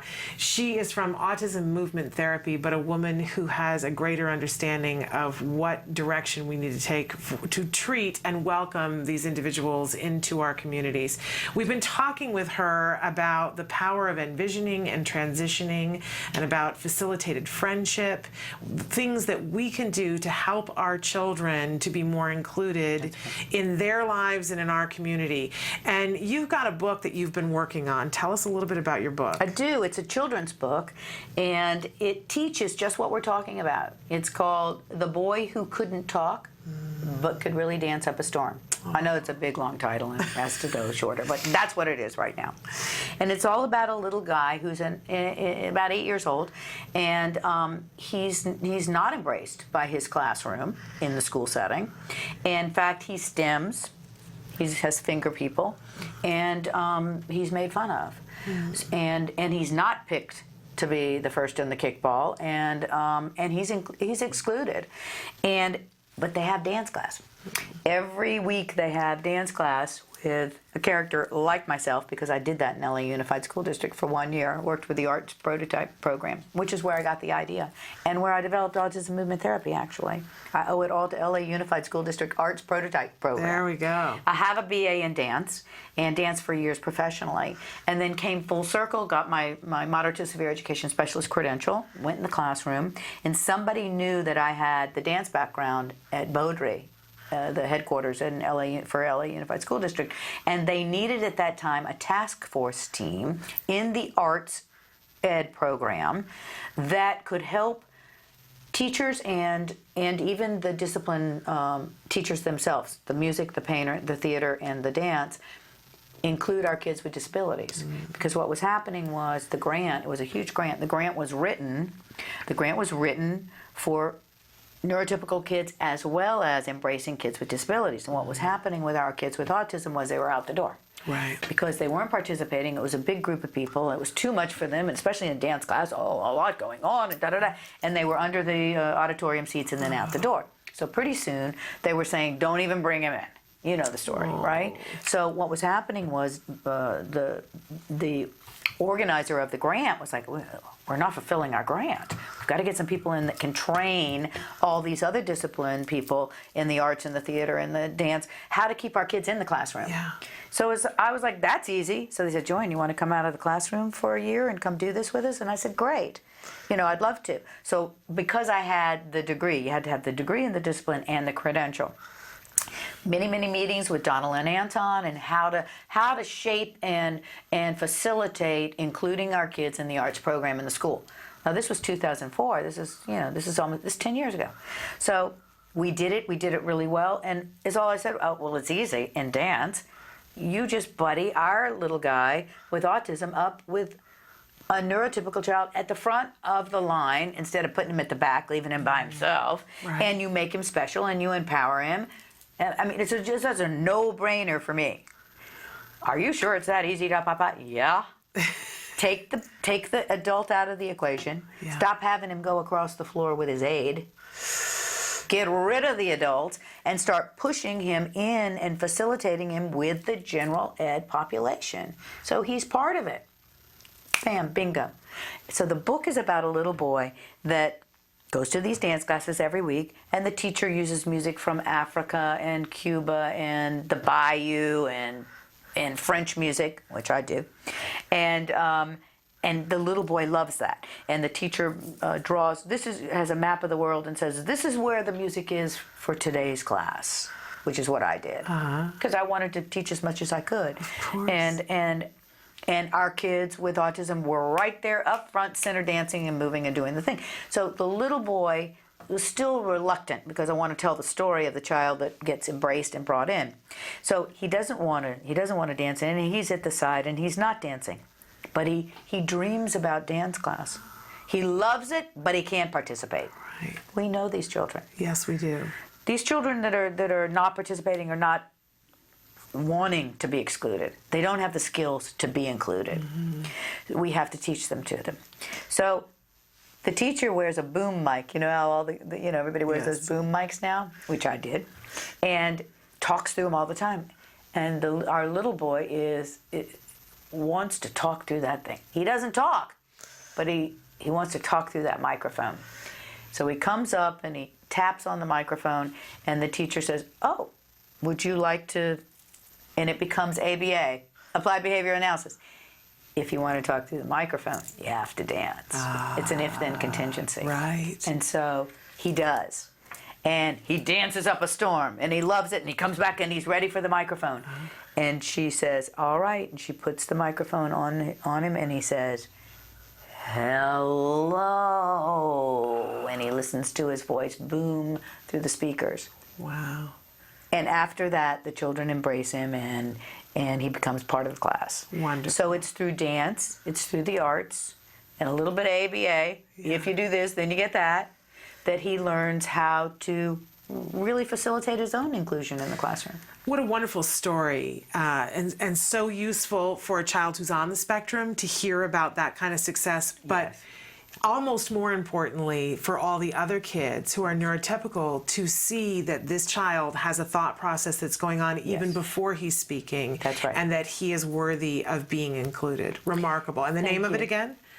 The Boy Who Wouldn't Speak But Who Could Really Dance Up a Storm. I love it. I don't think it's too long at all. I think it's remarkable. Good. I want to know how we clone you. That's what I want to know. Aww. All right, we're going to take another break, and we're going to come back to finish out talking about how we get a plan together for our kids and get everybody on board, how we get those goals implemented in the IEP. Okay. So stick with us.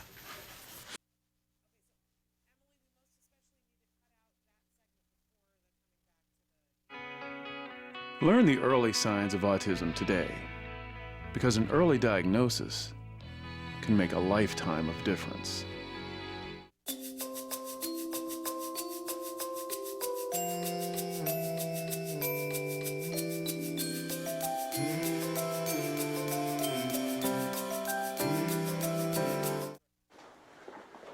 Hey, I made your favorite. With real egg noodles and bite-sized chicken, Campbell's Chicken Noodle Soup is the one kids love. Mmm, good. Come and get this on.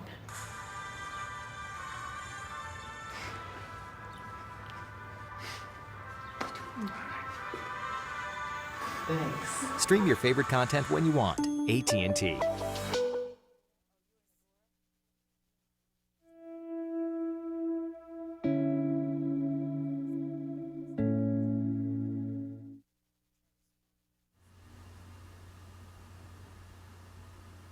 He didn't speak till he was almost 5.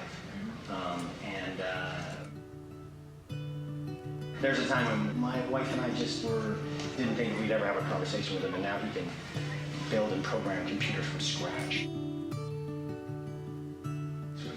We kind of really consider Reese a huge success story.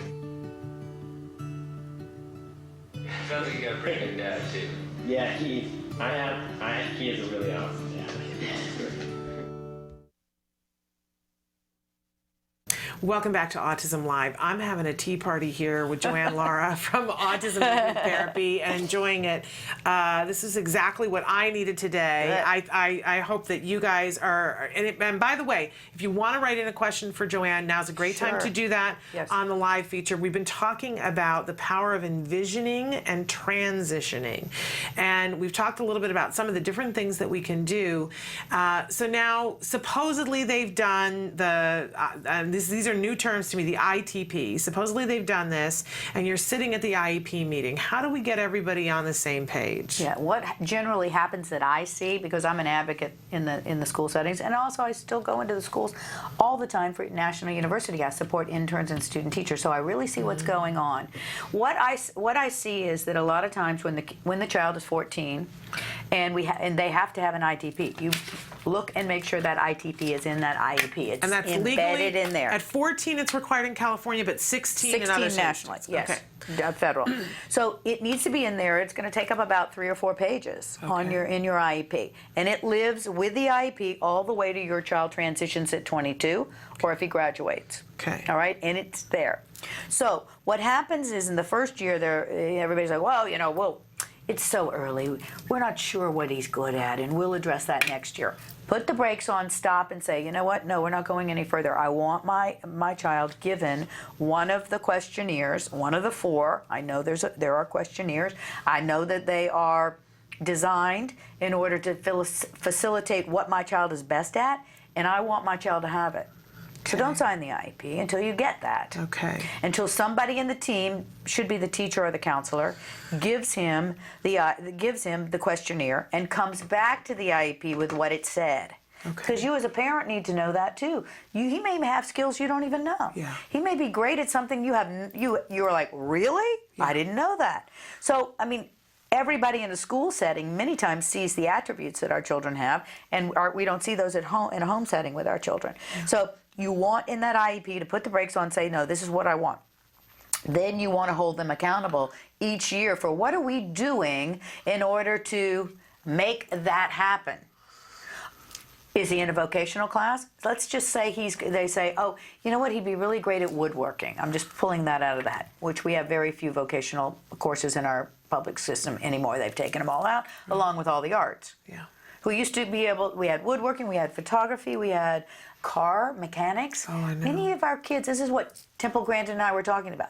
Temple's on a big platform for our kids need to actually be mentored by people that, like people that fix lawnmowers, people that work on cars. They work on motors and they're small and then they get bigger. Why don't we have these programs in place? Yeah. We don't have things in place for our children for job opportunities. Many of our kids are great at mechanics and motors and cars and there's motors in everything we do now. Yes. So we can't go, hey, well, don't let the door hit you at 22. Hope you can find somebody that'll teach you about motors. It's the educational system's job to do that. That's what the federal government says they're there for. Why aren't they doing it? If he's great at motors, then okay, what are you going to do about that? Yeah. Where's he going to go? What are you going to do in your school? What kind of class is he going to go to in your school that's going to begin to make sure that that happens for him? And we know that we're guaranteed, part of the whole FAPE, the free appropriate public education, is that they get help that supports them for ongoing education and for living skills and for employment skills. Right. So the transition people are really responsible for stepping up to the plate and creating job opportunities. Okay. Right now what we see is they do a handshake with workability. They go to Department of Water and Power for half of the day, and they get a paycheck, and they go, well, I did what I was supposed to do. Not good enough. So the takeaway for us is that when we're sitting there, even at the 14 or the 16, that very likely the school is going to say, well, we don't know yet. Don't take that. Make sure that you make them take action as soon as you possibly can. And it should be a big piece of the IEP. What are we talking about? Voc Ed. Okay. You know, because by the time your child is in middle school and high school, you know where his math skills lie, and his reading skills, and hers, the language arts. You know all that. That's no big surprise. Yeah. If they're low, many of our kids don't read well. Yeah. Many of our kids don't have fine motor skill. They never developed it. They don't write well. Okay, that's not the job for them. Right. But what is? Yeah. Okay, so what is? And what we have to do is begin to kind of tailor that IEP towards voc ed, as opposed to just academics. Because you've heard that story since he was in kinder. Yeah. Well, he's not good in math. He can't do the division part. You know, it's all negative anyway. Right. Well, he scored really low and below proficient on everything. You know, oh, great, another wonderful IEP meeting where I get to hear all my child's deficits. Yeah. What are we doing? Right. What are we doing? Hey, you know what? I don't want to talk about the deficits. I want to talk about what you're accountable for right now, which is guiding my child to a vocational education course that's going to help him be successful out there. And so it's up to us to hold them accountable. That's right. Okay. Yeah. The ball's in your court. Yeah. You know, it's that kind of thing with IEPs. The lesser they know, the better the IEP meeting goes. We know that. Yeah. So get smart and look at the laws. Look at ITP plans. If you have a child in middle school or high school, you know, investigate. What should you be asking your team? Because many of them go, ITP plan? Oh, well, yeah. Oh, were we supposed to do that this year? I'm not kidding. Yeah, no, I'm This sure is you're the way. not. This is it. Yeah, you were supposed to do it, and you know what? This IEP meeting's over until you've given him one of the questionnaires, and we can come back and talk about voc ed. You have the right to dismiss an IEP meeting at any time. Okay. It's so good that you're here, because I always say we have to stay one step ahead, if not 12 steps ahead. That's so right. You have to be proactive about what your child's going to do when he graduates and transitions from high school. But you know, I mean, I feel like I ask 1,018,000 questions, but if you don't have the right question to ask, the school's not going to come to me while he's 11 and tell me, oh, by the way, in 3 years, remember to ask us to do an ITP. That's not going to happen. I got to know that there's an ITP. Yeah, you know? Or we were all sitting in a room thinking about what's going to be the best plan of action for him for his voc ed. Right. Okay? We were home washing dishes not and happening. thinking about what we're going to do with your Not child. gonna- Right. No, because it always It's not starts with below proficient on language arts. And I mean, we read our present levels of performance. That, you know, we know, right, we're, you know, when your child's 15, you've heard it for 10 years. Yeah. You don't want to hear that anymore. You want to hear, what are we going to do to help him be successful in the community? What are you going to do? It's your job. That's what the federal government says. What are you going to do to help him be successful, to have a life, have a job, get married, fall in love? That's what I want to know. Yeah. What are you going to do? Yeah. And then be silent for a moment to listen to what it is that they have Would to you say. like to say? Yes. You know, everybody will, well, he's not good at math and he can't read now. Okay, but I don't want to know the deficits. I want to know what he's good at.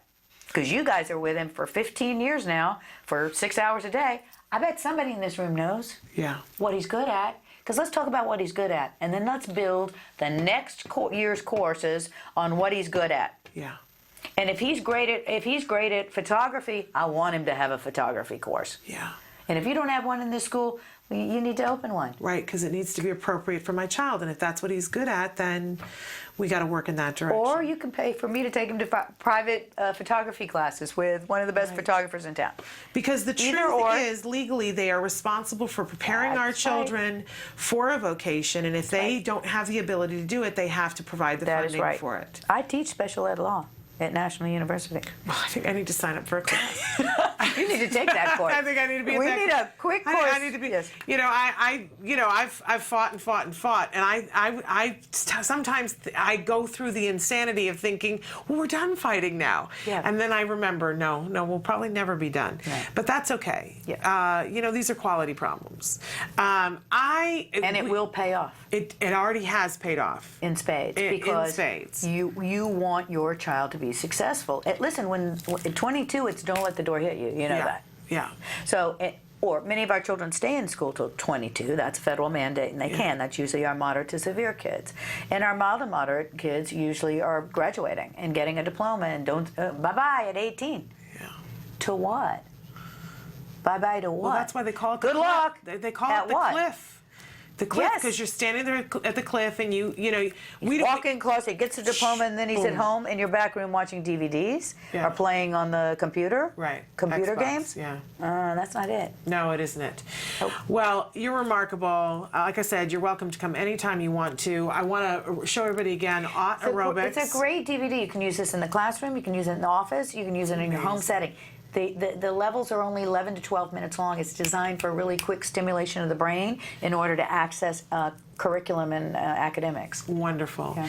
And we need to tell them your website, too. Oh, yeah, to go. autismmovementtherapy.org. Okay, so go there, and there's other things, and they can order these workshops here. are there. When I'm speaking, they're there. Yes. I'll be in Kuwait. Did I tell you I'm going to Kuwait with Stephen Shore? Dr. Stephen Shore and I we're accepted to talk about movement and music and art. Wonderful. You know, now we're really with the arts because we know how important they are for our kids and how much it helps our kids' brains come together, and it also helps with social skills. Yeah.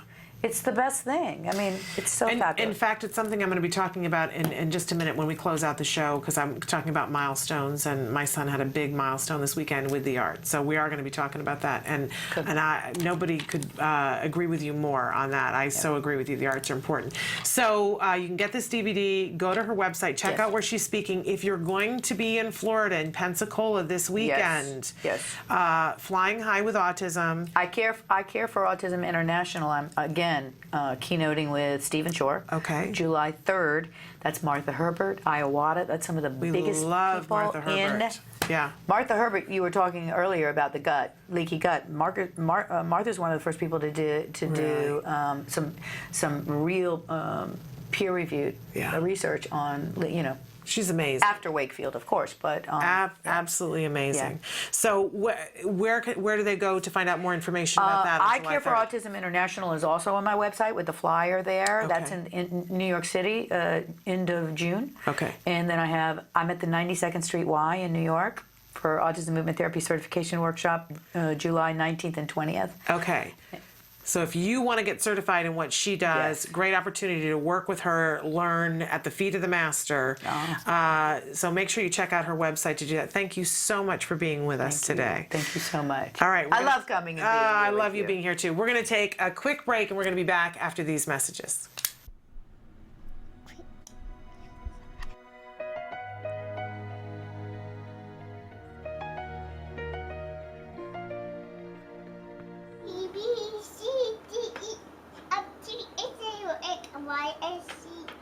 We skipped a few in the middle, didn't we, love? Jack Riley likes to watch videos about the ABCs, or the ABBCs, as he likes to say. He kept throwing a fit and misbehaving when he wasn't getting what he wanted. We finally decided it was time to turn off the computer. And of course we did that without warning him. He threw one of the biggest tantrums I've ever seen from him, because he's used to getting his way now, because now that he can say it, we're supposed to reward him. But now he's testing us. While we are 100% ABA advocates and we believe it is working on our son, there is a little fallout in reinforcing these requests that he doesn't quite understand now that he doesn't get everything he wants. Bye-bye. This is completely typical. When requesting isn't something that happens naturally with your child, you want to create as many opportunities to practice the skill. So you reinforce each time they request, because it will increase the frequency they demand. Once the requests are at a rate you want, then you should begin to fade the frequency of reinforcement and teach new advanced skills, such as having the child wait for a desired item or let them know that they must choose something else. These are all life skills. Not every desire will be met, but you are more likely to get what you want if you communicate your wants appropriately. You want some applesauce, buddy? Yeah, why don't we put the car over here, Yeah, bud? let's take the car. We're just gonna take a break. Take a break. Take a break. Do you want this? Do you want the car? Do you want more car? Settle down. Settle down. Okay, Settle do you down. want more car? Okay, and you want applesauce? Okay. All right, take another bite. One more. There you go. Nice. That was a good Okay. bite too, buddy. There you go. Good bite.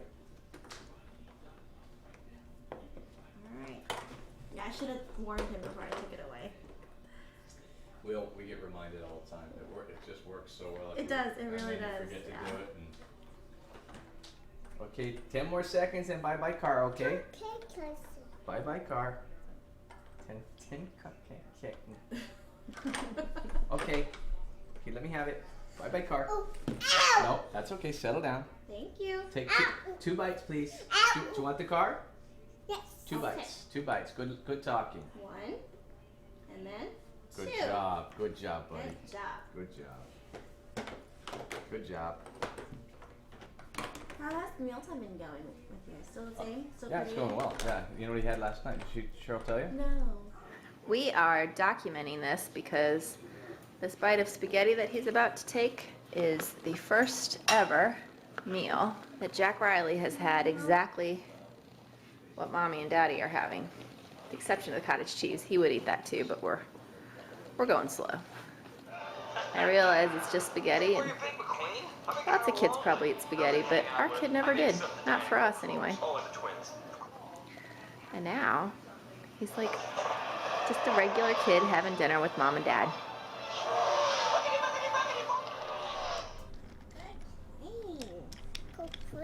Good boy. Say choo choo. Choo choo. Say here we go. Here you go. All right, make it go down. Go down. Whee! Yay! Good job. Should we build more tracks? Okay, sure. Here you go.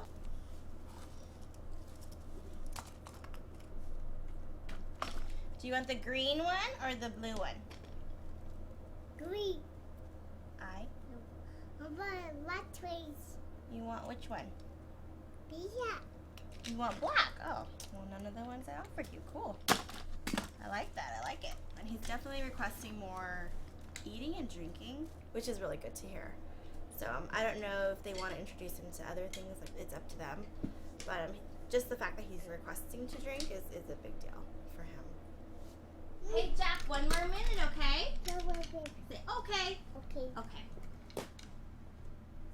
He has an issue sometimes, like inflexibility a little bit, with just the trains in particular. When I'll ask him to come over to do a program real quick, he'll want to clean up the trains up every single time. With the other toys though, like I can call him over, he can take a break, he's totally fine, and then after we're done with that program, he'll go back and he'll play. With the trains in particular, I don't know why he wants to clean them up every single time. So I'll run some programs and we'll see if he has that issue still. Hey, Jack. Good looking. Come here.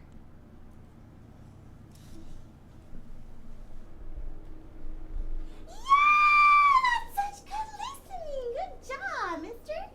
What is this? What are those? Papa. No, what are these? Papa. What's this? What's this one? Yay! There you go. Ears. Very good, kiddo. Hey, look at me. Hey, look over. Yay! There you go. What are these? Fingers. Good job. What are... Mouth, yeah. What's this? Head. Very good. Okay, one more sticker. What are these? Fingers. Good job. All right. Yeah, that transition was a lot better. Where's Piglet?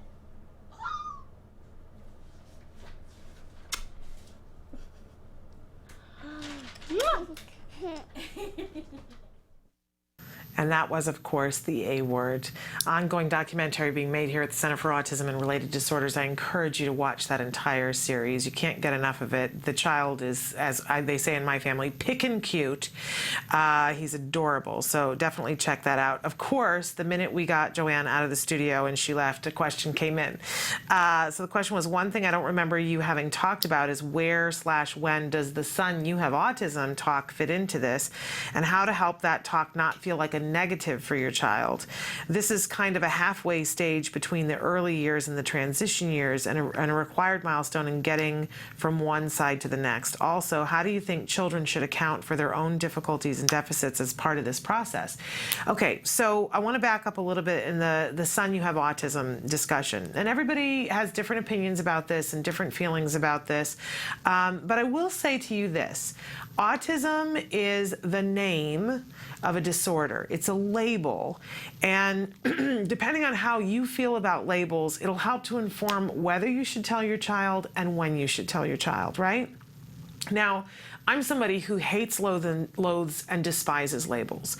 I really do. I don't like it. I feel like it's a limiting thing. And so because of that, I did not want my son to feel limited by autism. So we did a couple of things. I told him incredibly early, and I put a really good spin on it. I said, autism is something you have, like you have a pen and you have a piece of paper. And I told him long before he receptively could understand it, so that it was just something that was always there. So that the first time somebody related for him and put autism in connotations that I don't agree with, right? And made him feel like he wasn't enough or that he wasn't smart enough. He had already had a lot of front loading of autism doesn't mean that, right? It didn't mean that it didn't hurt his feelings and that he wasn't very upset about it. But what he was upset about was that the person was ignorant.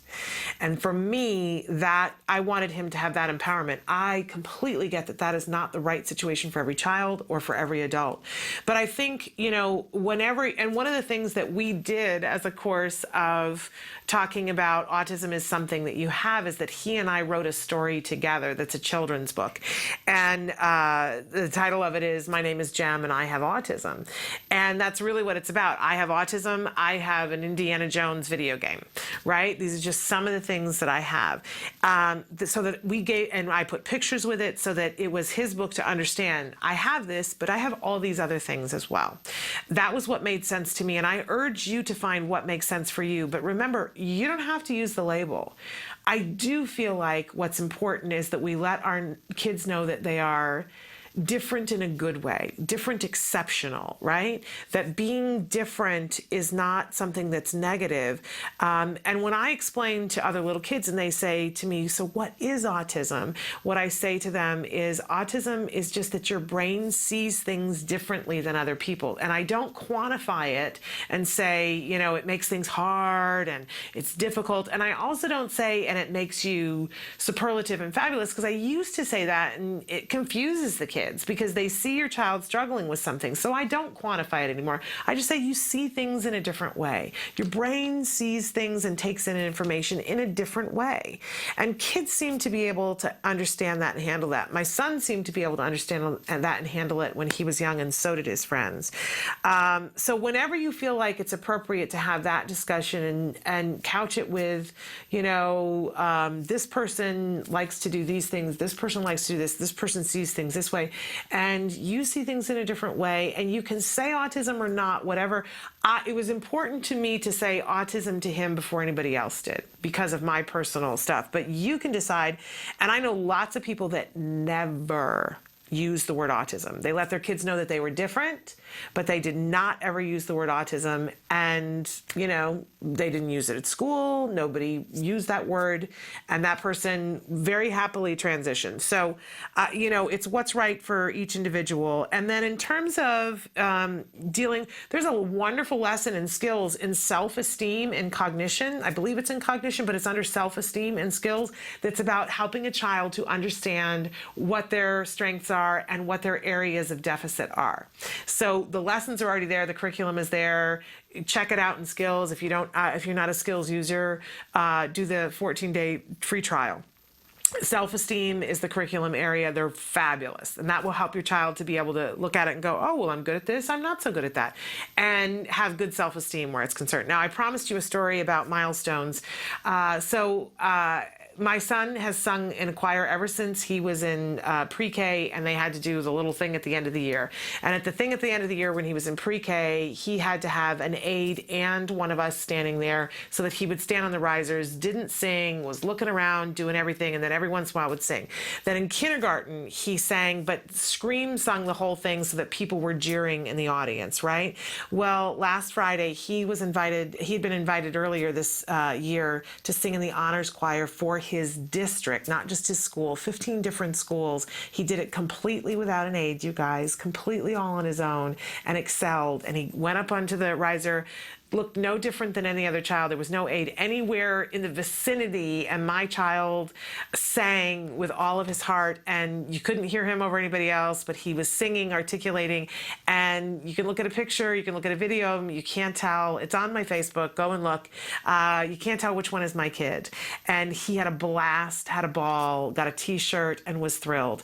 And so there's my milestone for you. I wish you all well. We'll be back next Tuesday. We've got a great guest. Wendy Chun is going to be with us from the Simons Foundation. Amazing, amazing talk next Tuesday. Until then, please give your kiddos a hug from me. Bye-bye for now.